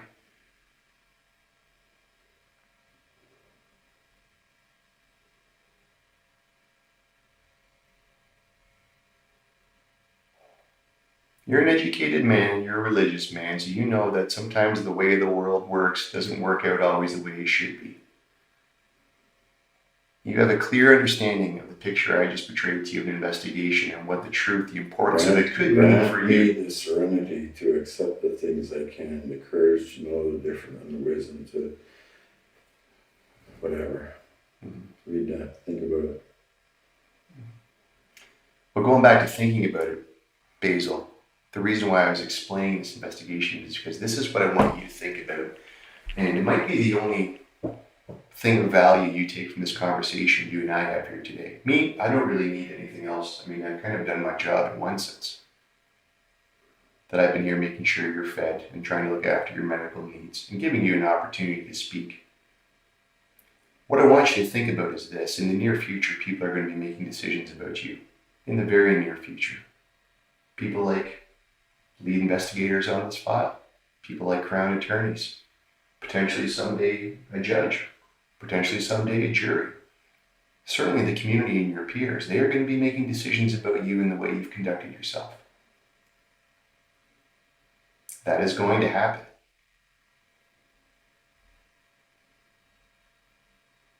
Now, what I want you to think about is if you were in their position,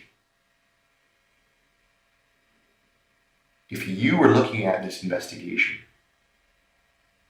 if you were looking at the allegations against you and the evidence and the content of this case, what would you think about what you've done here and how you're portraying yourself?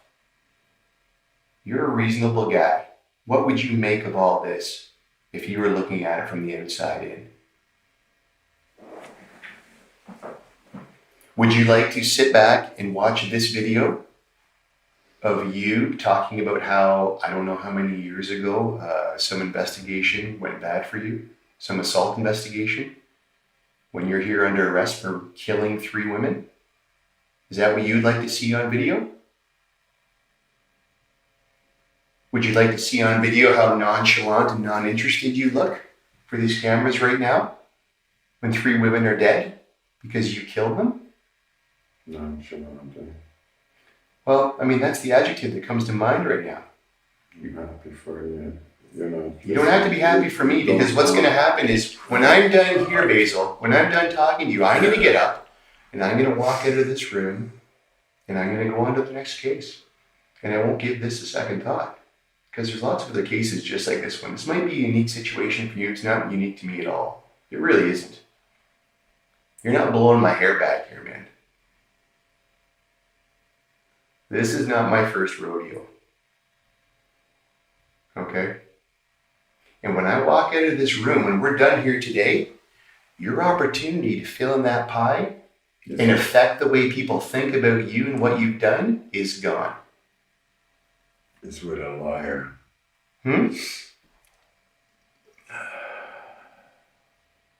Would be with somebody that is supposed to be representing me. I didn't catch the first part of that, Basil. What about a lawyer? Is going to be representing you?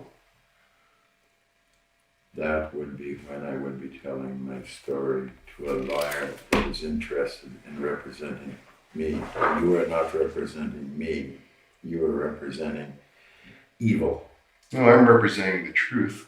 I'm representing 3 dead girls, 3 dead women. If you were, you'd be looking into 2 ex-girlfriends of yours. 3. 3? No, I don't think Natalie was. I think she turned you down, right? I lived with her for 3 years. What are you talking about? Paid for half the farm. Work on it. Sorry, Anastasia is the one that turned you down. Turned me down. She's quite a bit younger than you too. You're not the first guy to be turned down, though. I wasn't turned down by Anastasia. I was dating Carl Culleton, and I was working in Anastasia's house. Okay. She was a friend, like a daughter. She lied in court. Sometimes people are not truthful. A lot. She lied a lot, and the Crown Attorney said, it's okay to lie. That was her end statement thing. It's okay, some people lie. So is that why What's the point of going to court when it's okay to lie? So is that why you killed these girls, Basil? Because they're not going to get their comeuppance in court? They're going to lie and they're going to escape responsibility? If you're a cop, you should know that people that use the system are guilty. That's true, but it's not our job to go around and take It is justice your job. into our own hands. It's not in your own hands. It's reality. I was in jail for nothing. The person that accused me should have been charged. So what did these women do to you that made you have to kill them? That's the burning question of the day. So I'm in jail for nothing, and that doesn't matter to you. Not right now, no, because Well, you going into jail for a little while kind of pales in comparison to being dead. Don't you think? I think it's quite important that when innocent people go to jail, the police don't do anything about it. They don't investigate. They don't care. Well, you know what, really, why do we have to do anything about it when we have you to take care of these problems? I have no idea what you're talking about. You know exactly what I'm talking about. It's very evident what I'm talking about. We're way beyond. Listen, I don't know if you noticed this or not, but the question out of my mouth this whole time we've been here was certainly not, did you kill those 3 girls? Because you did. That's very clear from this investigation. And witnesses and evidence. I'm not asking that question. That's not a question I need an answer to. That's not what I care about. It's irrelevant. It's a moot point.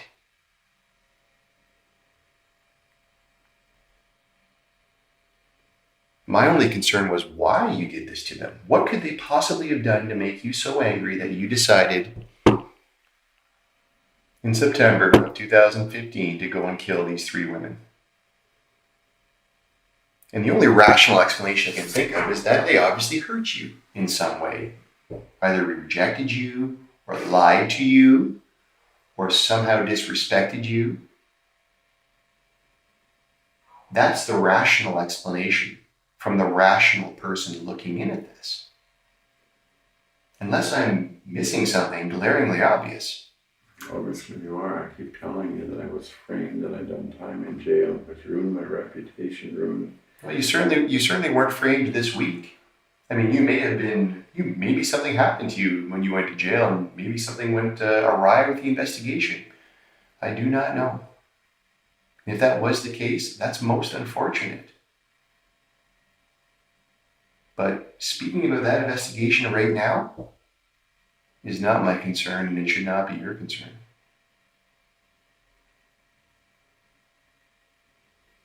I fail to agree with you. I think it should be your concern. Well, we have to have a hierarchy of concerns, Basil. I'm sure you can understand that. Yeah, well, you have to find out, start at the lower key and work up to the hierarchy to understand. Well, that's not the way the world works. Come on, we both know that. That's the way it should work.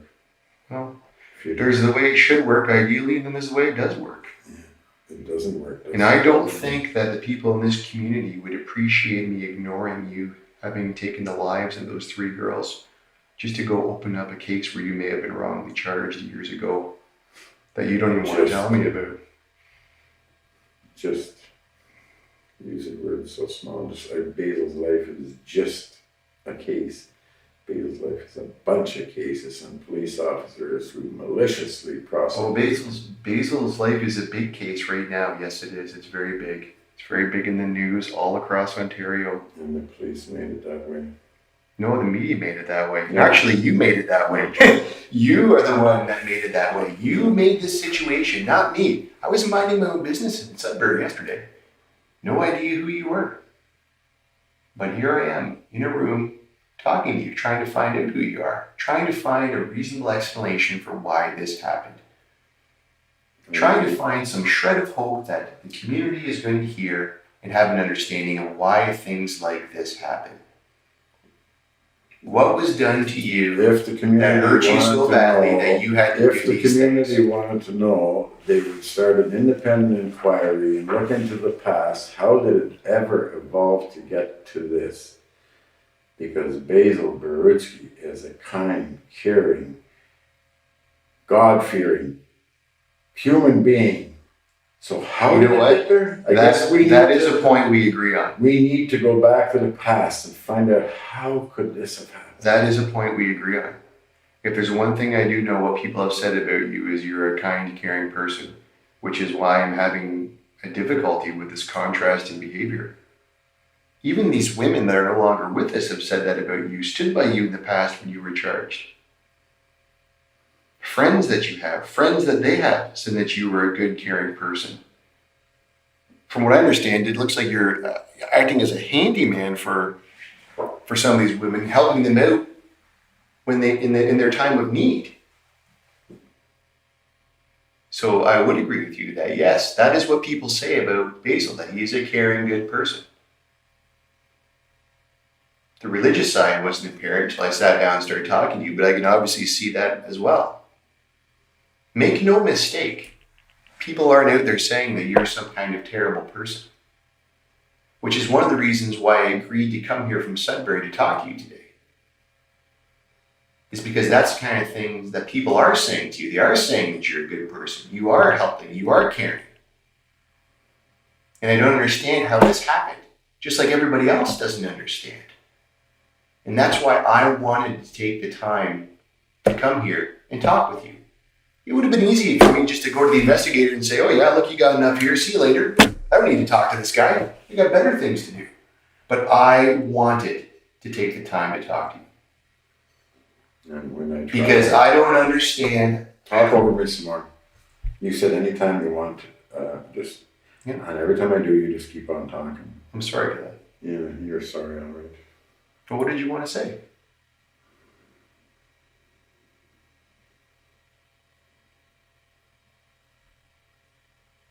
Every time I try to tell you the proper thing to do is to find out that I was innocent of all those charges, all those times dragged through court.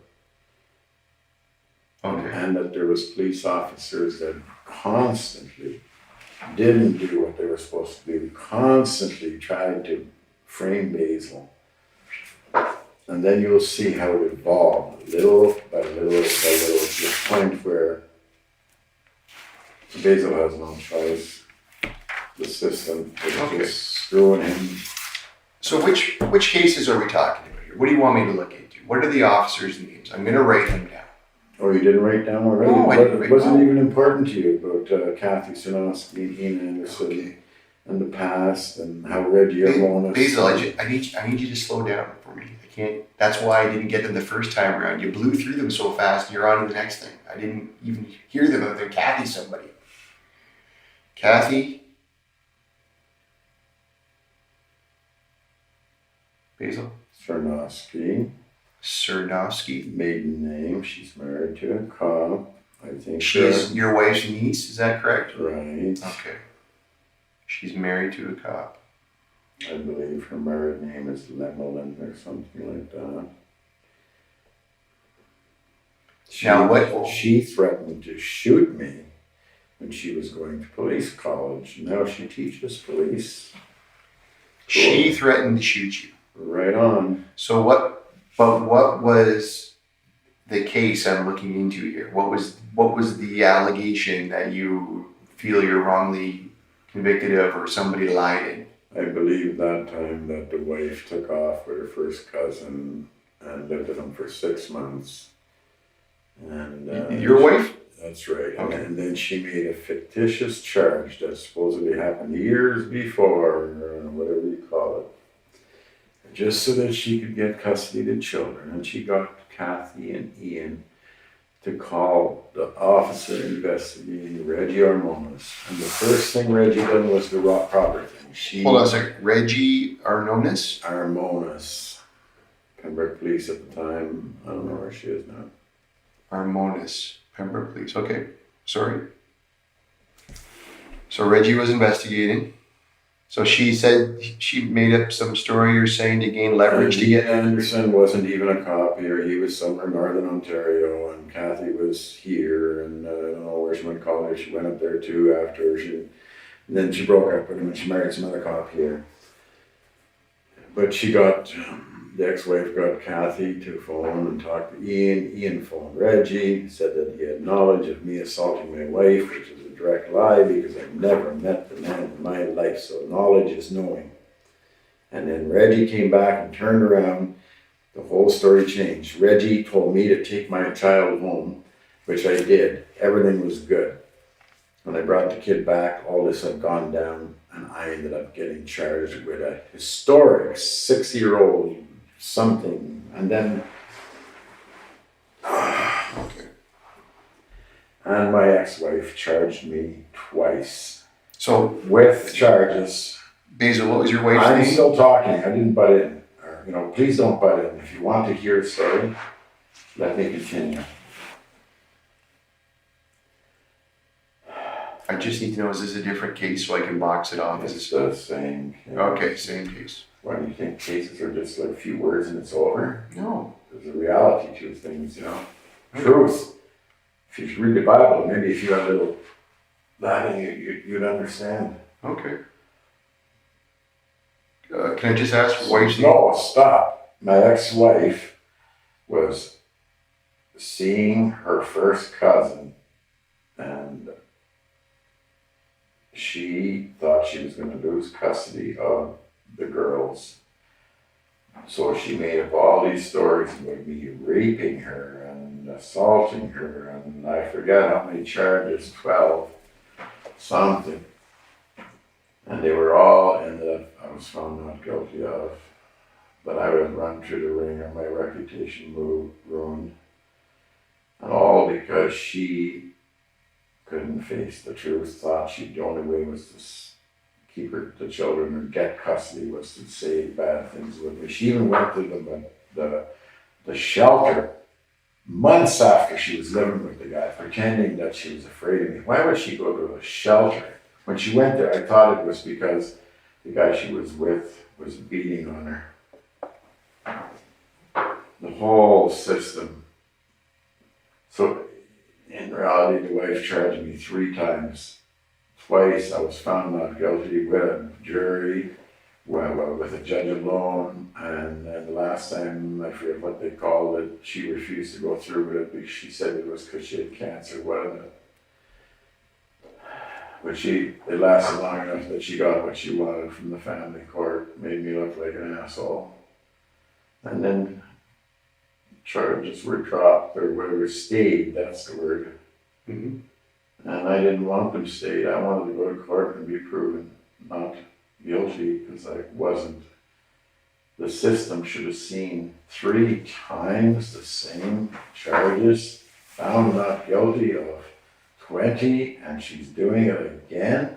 But they didn't. They didn't even try to see the truth. Get Basil. And then there's, even with Anastasia Kuzik, she sells my tractor. When the police are called, the police officer says, that's stealing, that's theft. When the police officer's called, he says, we're not going to do anything about it. It's a such sensitive situation. Sensitive? She stole my tractor and sold it. What does that make her out to be? And the police protected that theft.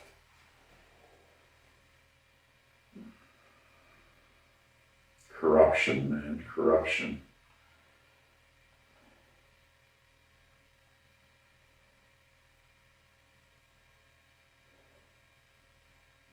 Another police officer, Miller, are you writing them down? Yep.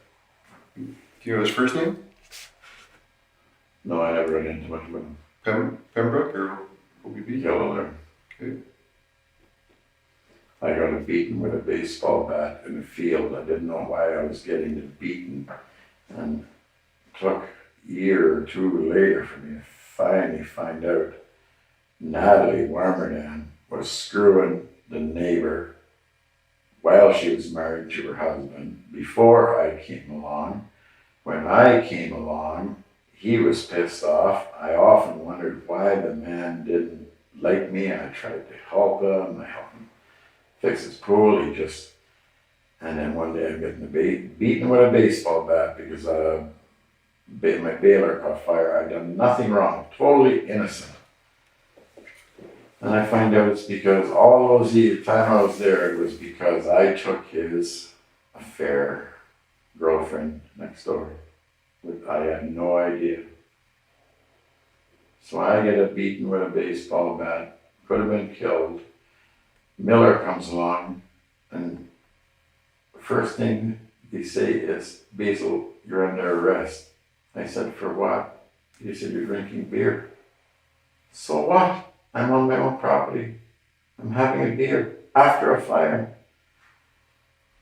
And it took the Crown Attorney to look that through and see that it was wrong, and made Miller go back and charge the guy with assault. The guy hit me 3 times with a baseball bat, and finally I got to hit him and broke his nose. Other than that, I would probably be dead. And I ended up charged. Unbelievable. And I'm a cripple. And here's a young guy with a baseball bat beating on me. And in the end, he gets like 6 months probation or something. He beat me with a baseball bat. Attempted murder. But he was beating on Basil Borutski. Makes it okay. I understand. Understand how it works.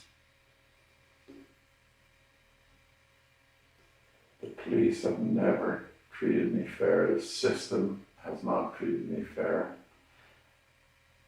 I never lied in court.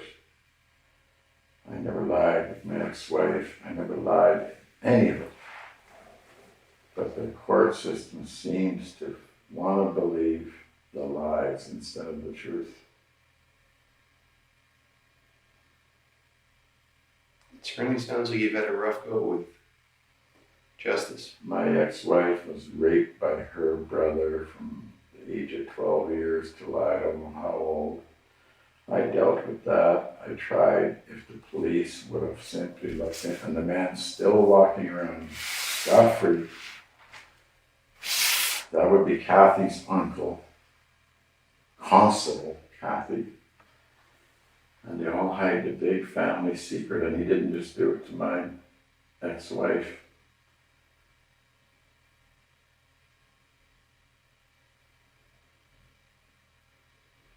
And everybody thinks I hate my ex-wife for all those charges she laid against me. I don't hate her. I understand she went through hell.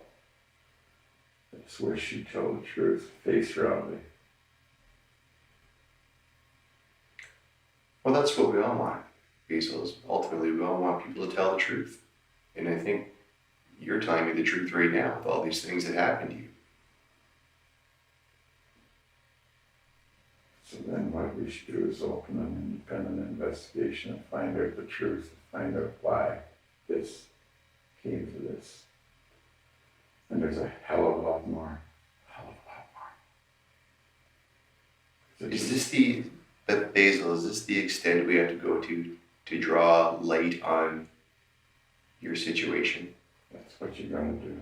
You gotta start from the beginning where the seed was sown, and then you'll see how it snowballed and snowballed and snowballed to the point where Natalie took advantage of the system and Anastasia took advantage of the system because the police had built me up into, it was just so easy for them. Well, it's certainly hard. It's, you know what, I'm going to tell you, Basil, it's definitely hard when you don't know somebody. Like you, I didn't know you until today. Not that I know you right now, but a little bit. But when you don't know somebody and all you have is police reports or the word of mouth of other people, which may or may not be the truth, you know, it's certainly hard for people to, I think, ignore that altogether, right or wrong, even if they have the wrong opinion of somebody. You understand what I'm saying? I'm listening, I'm not sure. Like if you don't know me at all, if you didn't know me at all you had were stories about me that other people told you, you would develop an opinion of me before you even met me. From hearing stories about you? Yeah. Hardly. Yeah. Most people. It would be against my religion. I would not do that. I do not judge people unless it's direct contact. And yeah. And I only believe half of what I see, none of what I hear. Because I know about the system, how people. And that's an exceptional way to live life, but that's the proper way. But it is the proper way. But let's be honest, most people can't do that. Let me tell you this. I'm telling you what needs to be done here. And one of the big things in my life is that maybe I have to go through all of this because I believe that there's a poem called Success, Ralph Waldo Emerson. And part of it is social change, or I wish I knew the thing off my head. I do know it, but I'm too stressed. But it's about Take your change. time. It's about having what success is, having a healthy child, a garden patch, a redeemed social condition. If anything, out of all of this, I'm trying to tell you the social condition of people using the police and the system to their advantage by lying and letting it go as far as innocent people being in jail. Because I've been in jail, I never got time, but just think about all those times I was charged by my wife. I was in jail, out of jail, in jail, out of jail. My reputation, even though I was found not guilty, I had a criminal record for 20 years or something. That wasn't supposed to be there. Did you try and get it? Is that fair? Did you? I ended up getting it removed after I realized 20 years later. You know what it's like to live with a criminal record when you're not a criminal, when you're not supposed to have one, and then you find out, oh, all those years, that's why when the cop stopped me, that's why he was such an asshole to me, because I had a criminal record that I'm not supposed to have. I was found not guilty. Yeah. Don't yap me, because even when I told the judge, he said, so what? He didn't understand. No, all I'm saying is I can see why that would be frustrating and make you angry, especially frustrating. It's so unfair. It's so wrong. It's going against the belief of the way you should be. When it's going against who you really are, your good character, and then you're being judged by something that's not true, not right. Even though you were found not guilty, you're still seen as guilty because the record was not removed. Should never have been there in the first place. That's what I was saying a minute ago, Basil, about when you hear stories about somebody and you don't know them. It's the same thing as looking and seeing a criminal record and that's telling the story when you don't know the person. That's what I was getting at earlier. That's why I say I understand why you would be upset by that. Especially when I see the way you're trying to live your life with your beliefs. That's exactly what I was getting at. Whether it's a criminal record, or a report you're reading about somebody, or you're hearing it from someone's word of mouth that's not true. It's just like you said, if you could go through life only believing what you believe when you meet the person, not what you hear, that'd be great. Unfortunately, not many people in the world can live life like you are. If they have to experience my experiences, they learn that that's the only way to trust nobody. Well, trust is certainly something you earn. Believe nobody. Basil, I want to ask you a question. And it's something I ask a lot of people that I talk to because I'm interested in what they think about it. If I was to ask you how you would describe yourself on a day-to-day basis in terms of your truthfulness, and let's say we had a scale of 1 to 10, and a 1 is a person who never tells the truth, constant liar, and a 10 is the perfect angel, someone who speaks nothing but the truth all the time. Realistically, where would you put yourself? An 8 or a 9 because I do tell what I would call white lies if I have to go around something so as not to hurt somebody, or I may not tell something that I know if I think it's going to hurt my daughter or something, or that kind of stuff. So, but as far as telling the truth about what's really going on, then I'd be just a 10. Yeah. I won't lie about anything. I never did. I never lied from the very... Well, I think there's a necessity for those little white lies you're talking about. My father told me a long time ago, Basil, have you ever heard of anybody getting caught in the truth? And that's what stuck. People get caught in lies. You can't get caught in the truth. That's true. Also, my dad said, it's not worth doing if it's not hard to do. What I'm doing is very hard. Very hard. So it's worth doing. I'm trying to show the world how wrong the system is. It's wrong for the system done to me. And the system is being used by people. I'm not saying there's not abused women out there, and the system is doing the right thing for them, but there's also so many that are using more, I believe, are using the system corruptly. And I believe there's an awful lot of corrupt police. I know that the percentage here in Philly area is phenomenal. Basil, this is a big burden you've chosen to take on. It's a tough path you're walking here to make this point. It's the true path. Is your father still with us? No. I held his hands when he died. He lived with me. He chose to live with me out of the whole family. How long ago would you passed away? I met Natalie at hospice. She was a nurse there approximately 5 years ago. She put the make on me. I didn't even know what was going on. I was trying to take care of my father. She told me later that she was trying to pick me up because she thought my family had money and she was getting divorced. And she got what she wanted. And then she ditched me when it was over.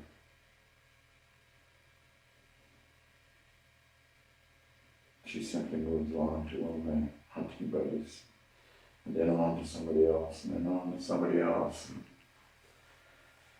whatever.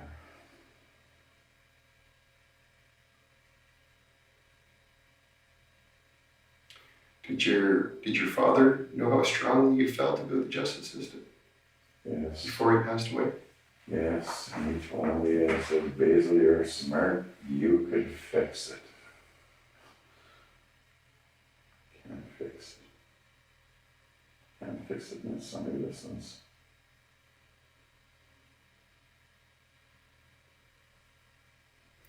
And I'm not religious. I'm not religious. I am spiritual. Spiritual? I believe that there's a big difference. I understand what you're saying. And if you did understand, then you'd know a difference between killing and murder. There's an awful big difference.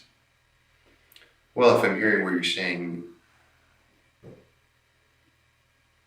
there's a purpose to this killing, in the burden that you're trying to take on to change society. It's called justice. I have never had justice in my life.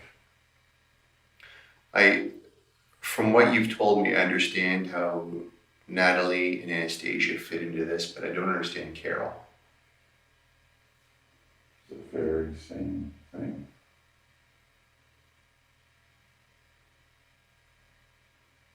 In what sense? What did she do to you? Did she make some allegation against you that was untrue?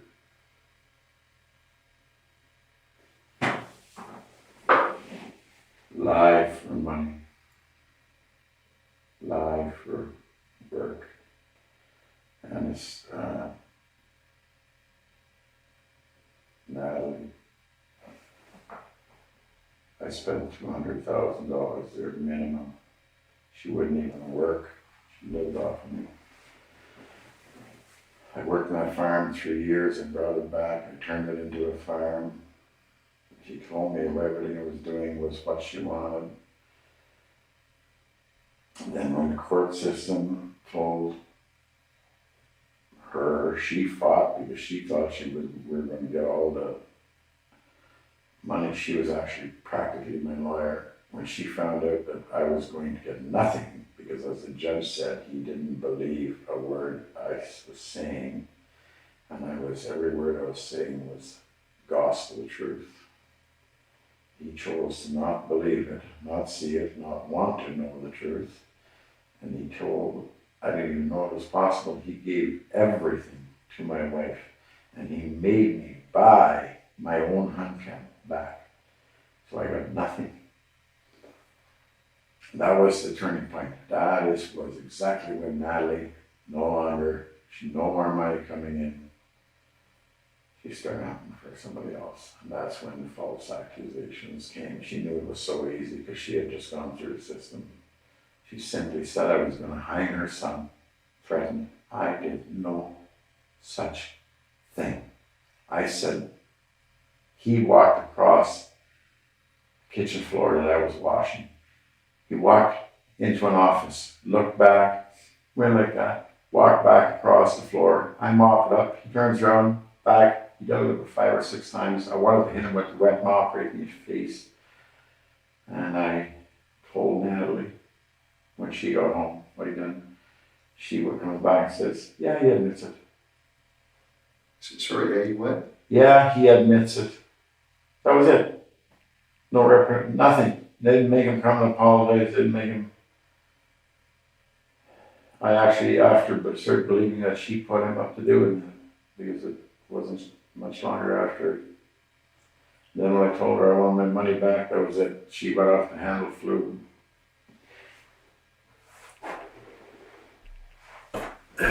Went up to her dad's, and next thing you know, the police are there and I'm charged with threatening to hang him, when all I said is, if you don't smarten up, I'll string you up. Meaning, listen, kid, do I deserve to go to jail for that? No. No. No. So she used the system. She just stuck whatever. And I think there was another charge. I don't even remember what it was. It was so stupid. The whole thing is so stupid.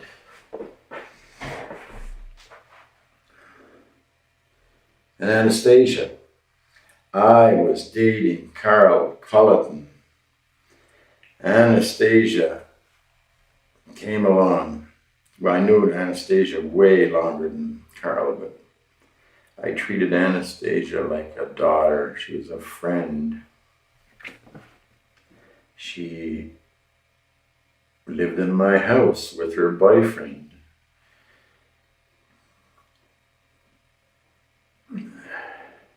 She tried to sell my land for me as a real estate.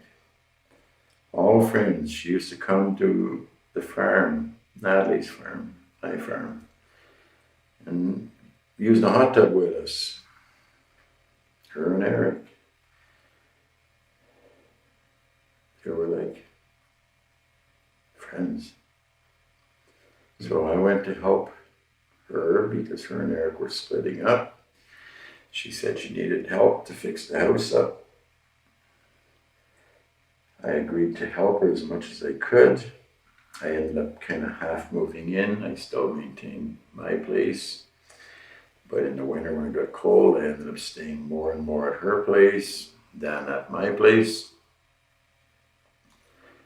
People may have assumed that there was a relationship going on, but they would have to be cuckoo because there was a 20-some year age difference. And if you don't believe me, simply go and talk to my doctor, because I told my doctor she wanted to have something. She walked around, she'd get in the hot tub naked. You ask my doctor. I went there and I said, what is wrong with me? I cannot get an erection. She does all this to me. She'd even sit on my lap. He said, Basil, it's psychological. She's more like your daughter. She's more like your daughter's age. You see her as your daughter. It was actually a turnoff. But in court, when they asked her if we had a relationship, she said yes. And the reason was, or they said, were you in a relationship? She said yes. That was a lie.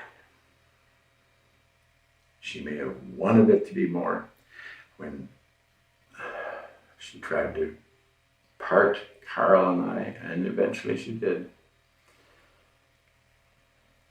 Mm-hmm. And Carl knew all of this, and I wanted Carl to go to court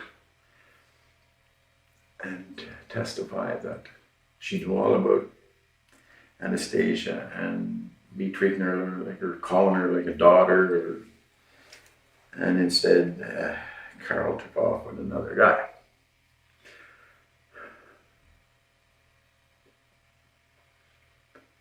Then when I got out of jail, Carl's back. She dumps the other guy. So I fixed her cottage all up. I was probably 2.5, 3 months of every chance I got, cleaning it up, wiring, plumbing, gave her money. Mm-hmm. She lied to me. She told me she was so broke. I even pulled my own RSPs out and gave her my last peanuts.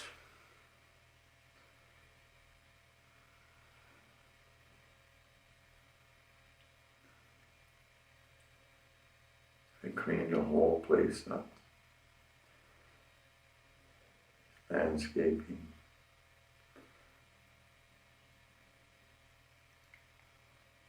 All for nothing. It was all for money. She didn't get much. Natalie got the most. Anastasia got about 200,000, 180 or something plus. Well, pretty well all my equipment. And then her son burnt the garage down. Oh, my tools were in there. I got nothing. And Anastasia would have got me for about 20,000. And Carl would have got me for about, I'm not sure, 13 maybe or something like that. I don't know. And then she went back with her boyfriend and she's laughing. Him and her are laughing, calling me the BF. Best friend that'll do anything that she wants.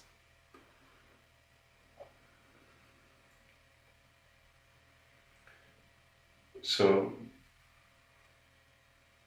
all these women Used. have put you through the ringer over the years and used you. And they're all connected, they all know each other. They've given you such a hard time.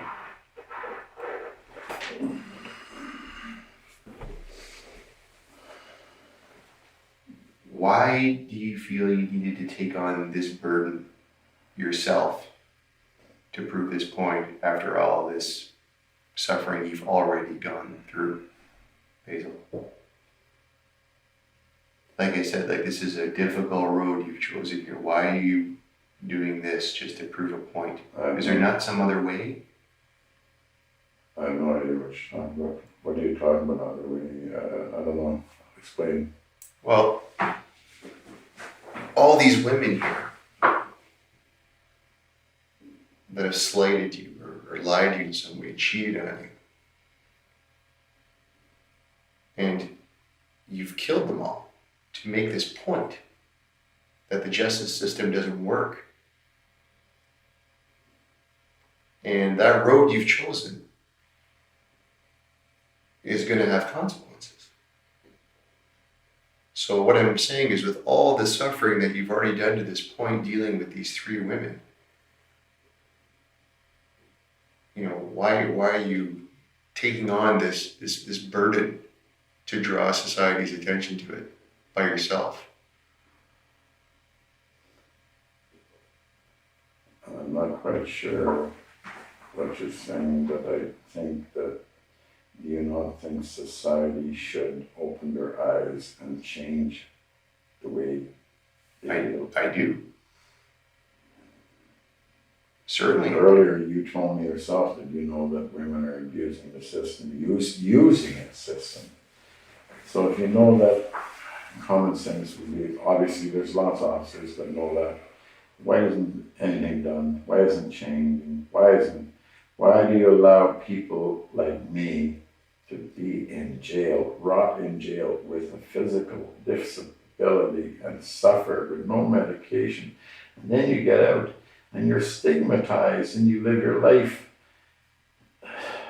You have no idea what it's like when to know that you've done nothing wrong and you.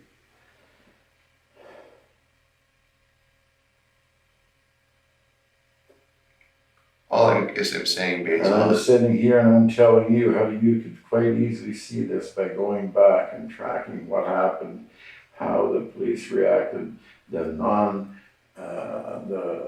things where there was also a bipolar girl in there, Laura Kelly. She was dating a police officer. It just always goes back to the police. I was a designated driver. I drove her home. 2 cops pulled me over, asked me if I drank, and I said, no, not tonight, I'm the designated driver, carry on. They run my plates, see all those stupid lie, criminal record that I was not supposed to have. They came, chased me down because they thought I was a bad guy, because I had a criminal record that was not supposed to be there. And I ended up being charged. They did not let me blow on the breathalyzer on the roadside.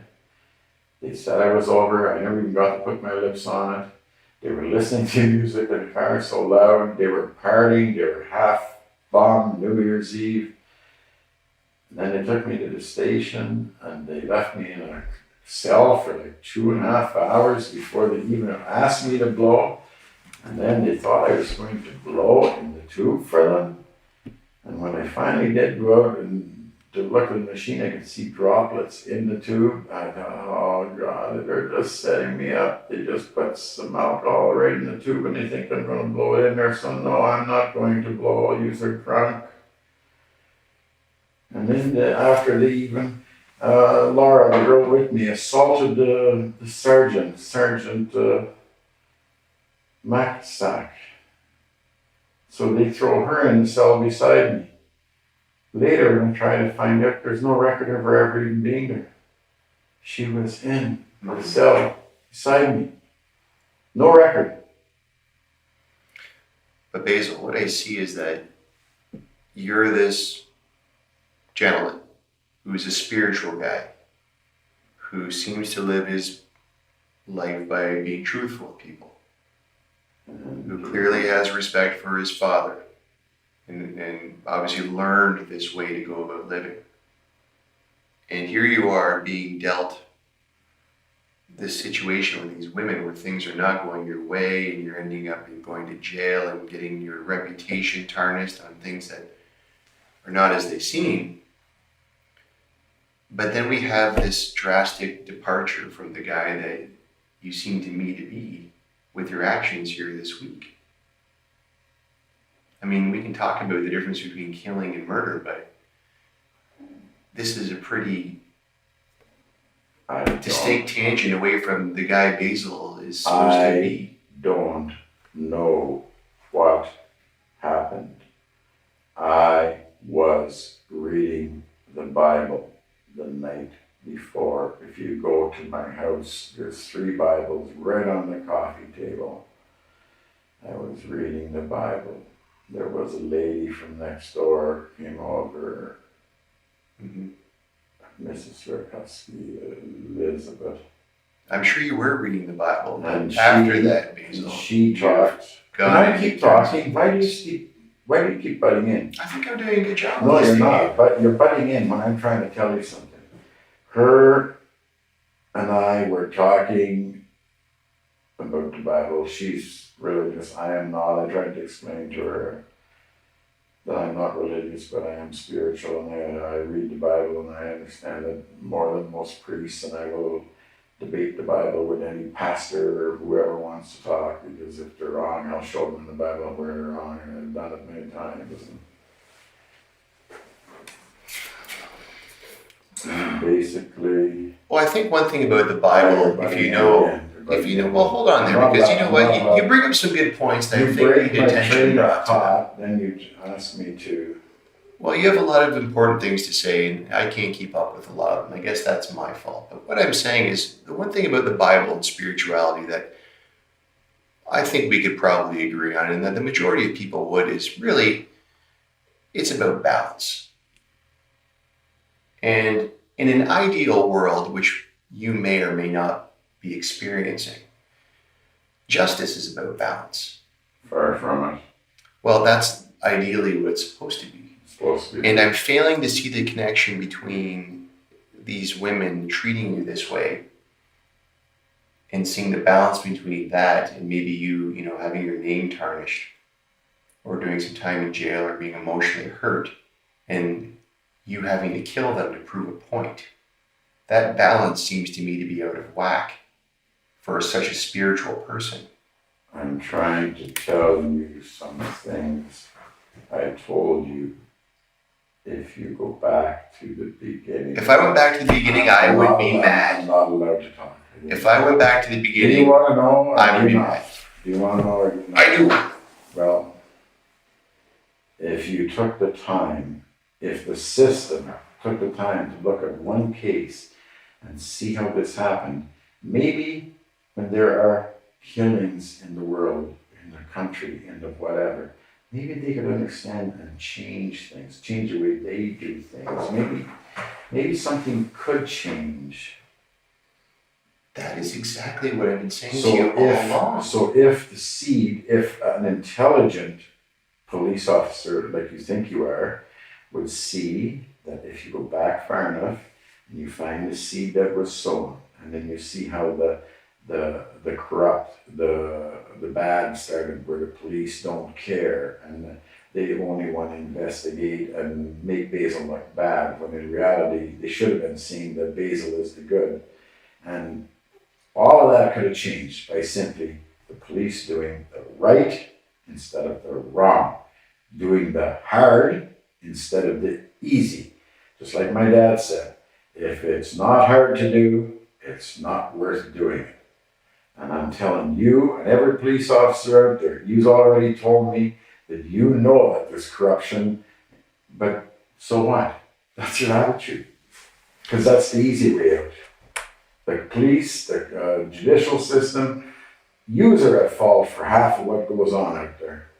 I've been in jail before. I've heard so many horror stories. I'll tell you one thing, when you're in jail with a bunch of people, it's real easy to tell who is telling the truth and who is lying. Because in jail, 90% of the people don't care. They'll tell you exactly what they've done because they're in jail with. You don't strike me as a person who doesn't tell the truth. Tell that to the judge. You know, I certainly had a preconceived opinion about you before I had a chance to come and speak to you, which has obviously changed now that I have a better understanding of why you've done these things and the burden you're trying to take on for society. That is clearly not the person that I was expecting to be sitting with in here today. Do you think your father would approve of this, Basil? What do you think he would think about this road you've chosen here? I actually thought I would be with him by now. I thought that the way things would go, the OPP would just shoot me on sight just to get me out of the picture. Because the OPP, especially killed detachment, I've already told them that I'm going to sue them for what they've done to me and my family, the more that they could, and to simply have the option to shoot me would have been right up their alley. I believe that 100% get him out of the picture before he tells the truth. But even when I tell the truth, then you really want to hear that, do you? Because you all hide your brotherhood. I actually went to the Ottawa area hoping that it would be the Ottawa police. But what do? They bring me back and give me to the OPP. And it's been the OPP, mostly the killer detachment, that has been my nightmare. Well, I'm here listening to what the truth is, and I'm with the OPP. But you've already told me that, oh, it's just a drop in the bucket. It's the system works. So even though you know it's corrupt, you said that you know it's corrupt. I think maybe now you're putting words into my mouth. No, I'm repeating what you said. You said that you know that women use the system. That's corrupt. Yet you're not going to do anything about it. You think it's just a drop in the bucket. Then you said the system works. The system doesn't work. Innocent people like me are in jail. That means the system doesn't work. When you put innocent people in jail, things happen. Screws get loose. You can't think. There's the positivity of life is gone. That doesn't seem to be the case with you though, Basil. I mean, you've been to jail and you can think very clearly. You're very articulate, you're very spiritual, so that didn't happen to you. You don't think so. I've been trying to, you call a Kevin Rakuski. I tried to get the crisis line. I talked to my probation. I've been telling everybody I'm going to explode. It's overload. I don't know what's happening. I've been telling people that I've had dizzy. I can't, if I bend over and I sit up, everything starts spinning. I have health issues that haven't been dealt with. In jail, twice I was in jail. Twice I asked them to fix the hernia. They told me, no, you do it when you get out. It's your responsibility. Anytime I haven't got time, I haven't got money, I don't have a vehicle, I don't have, everything has been taken from me. So, well, lots of things have been taken from you, apparently. Everything has been taken from me. I had money. I used to make over 100,000 a year in the 1990s. Everything has been taken from me. My job, my health, my family, my dignity. All by the police and people that use the police. You've lost many things. I've lost everything. Do you think it's a little bit selfish on your behalf to take those women's lives for you to prove a point? To prove a point. Selfish? I don't even know what you're talking about.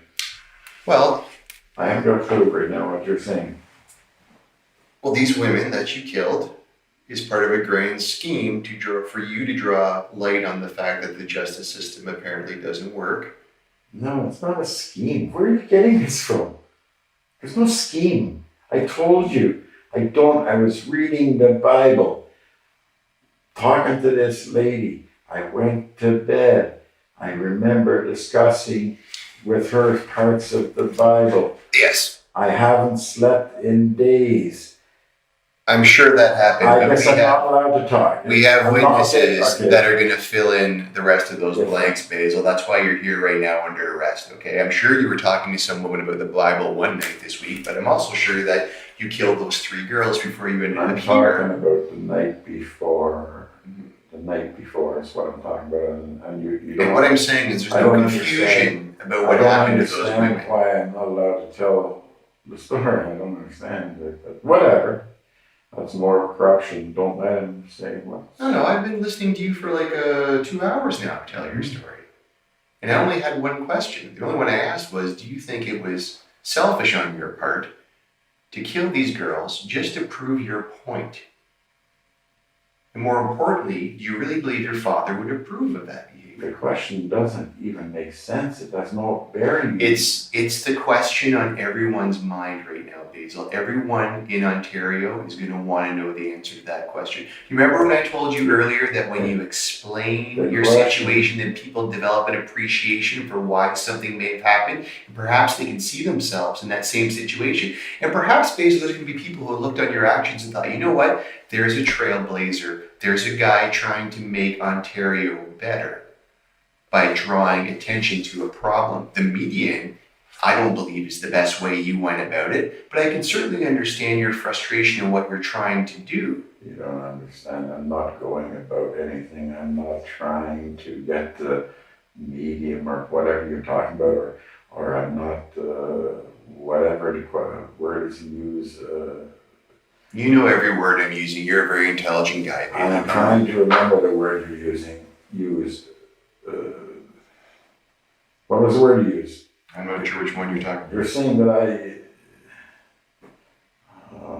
I'm saying that you're mad at the justice system and you want to try and fix it by going about it this way. No. Drawing attention to it. Maybe so it doesn't happen again. It seems to be some motivation of yours. No. That's my understanding of what you've been saying here for the last 2 hours. Your understanding is completely wrong. That's not what I'm doing. I didn't do something to motivate or whatever you're saying. No, you said justice. This is justice. You wanted justice. You haven't got justice. In fact, you feel you've been shafted by justice. So you've taken justice into your own hands, and these 3 women are dead. And whatever high and mighty spiritual motivation you talked yourself into, at the end of the day, you killed 3 women. They are no longer with us. You and I are here. And people are going to make decisions about you. And I appreciate that you've taken the time to explain your position to me, because I think that's going to help the community understand. Because what they don't want is to think that there's just some serial killer out there running around. Because that's really what it comes down to. You're a guy who's killed 3 women, more than 2. 3 is serial. But you've got this righteous side, and there seems to be some sense of, I need justice, and Ontario needs justice, and I've been taking a kicking all the while from the justice system, and I've had enough. And I'm going to show everybody that this isn't right, there's consequences. That's very clear from everything that you've been saying here this whole time. If you think that this happened because I was going to change the justice system, you are so wrong. I think we both know that it can't be changed. You just want to draw attention to the fact that it's flawed. It can't be changed.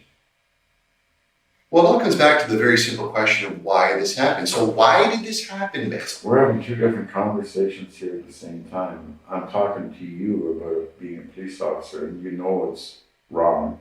You don't try to change the system.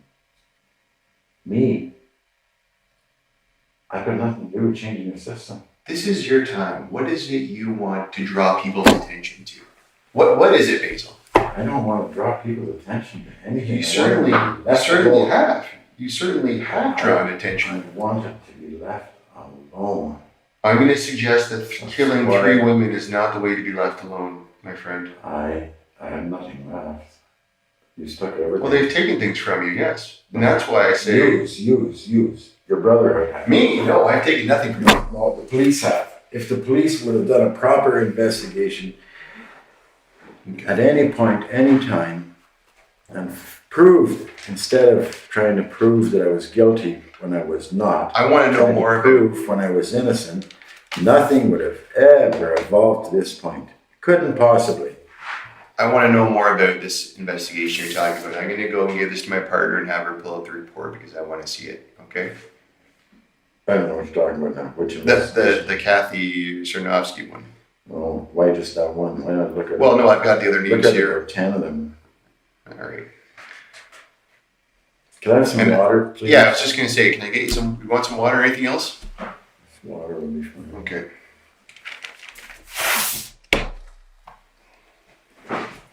There won't be long, Basil.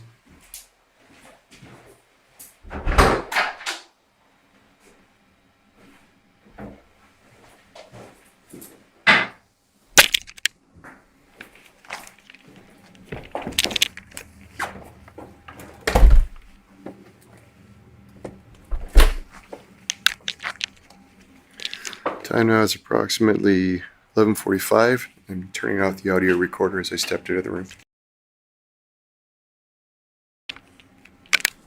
Time now is approximately 11:46, and I'm just returning the audio recorder to the room.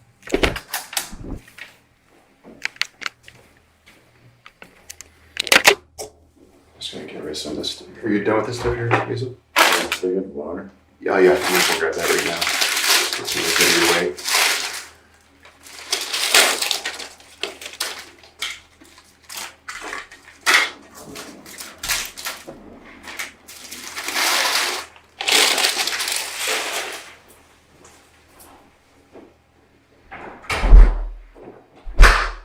If you enjoyed this video, please subscribe, give this video a thumbs up, and press the notification bell.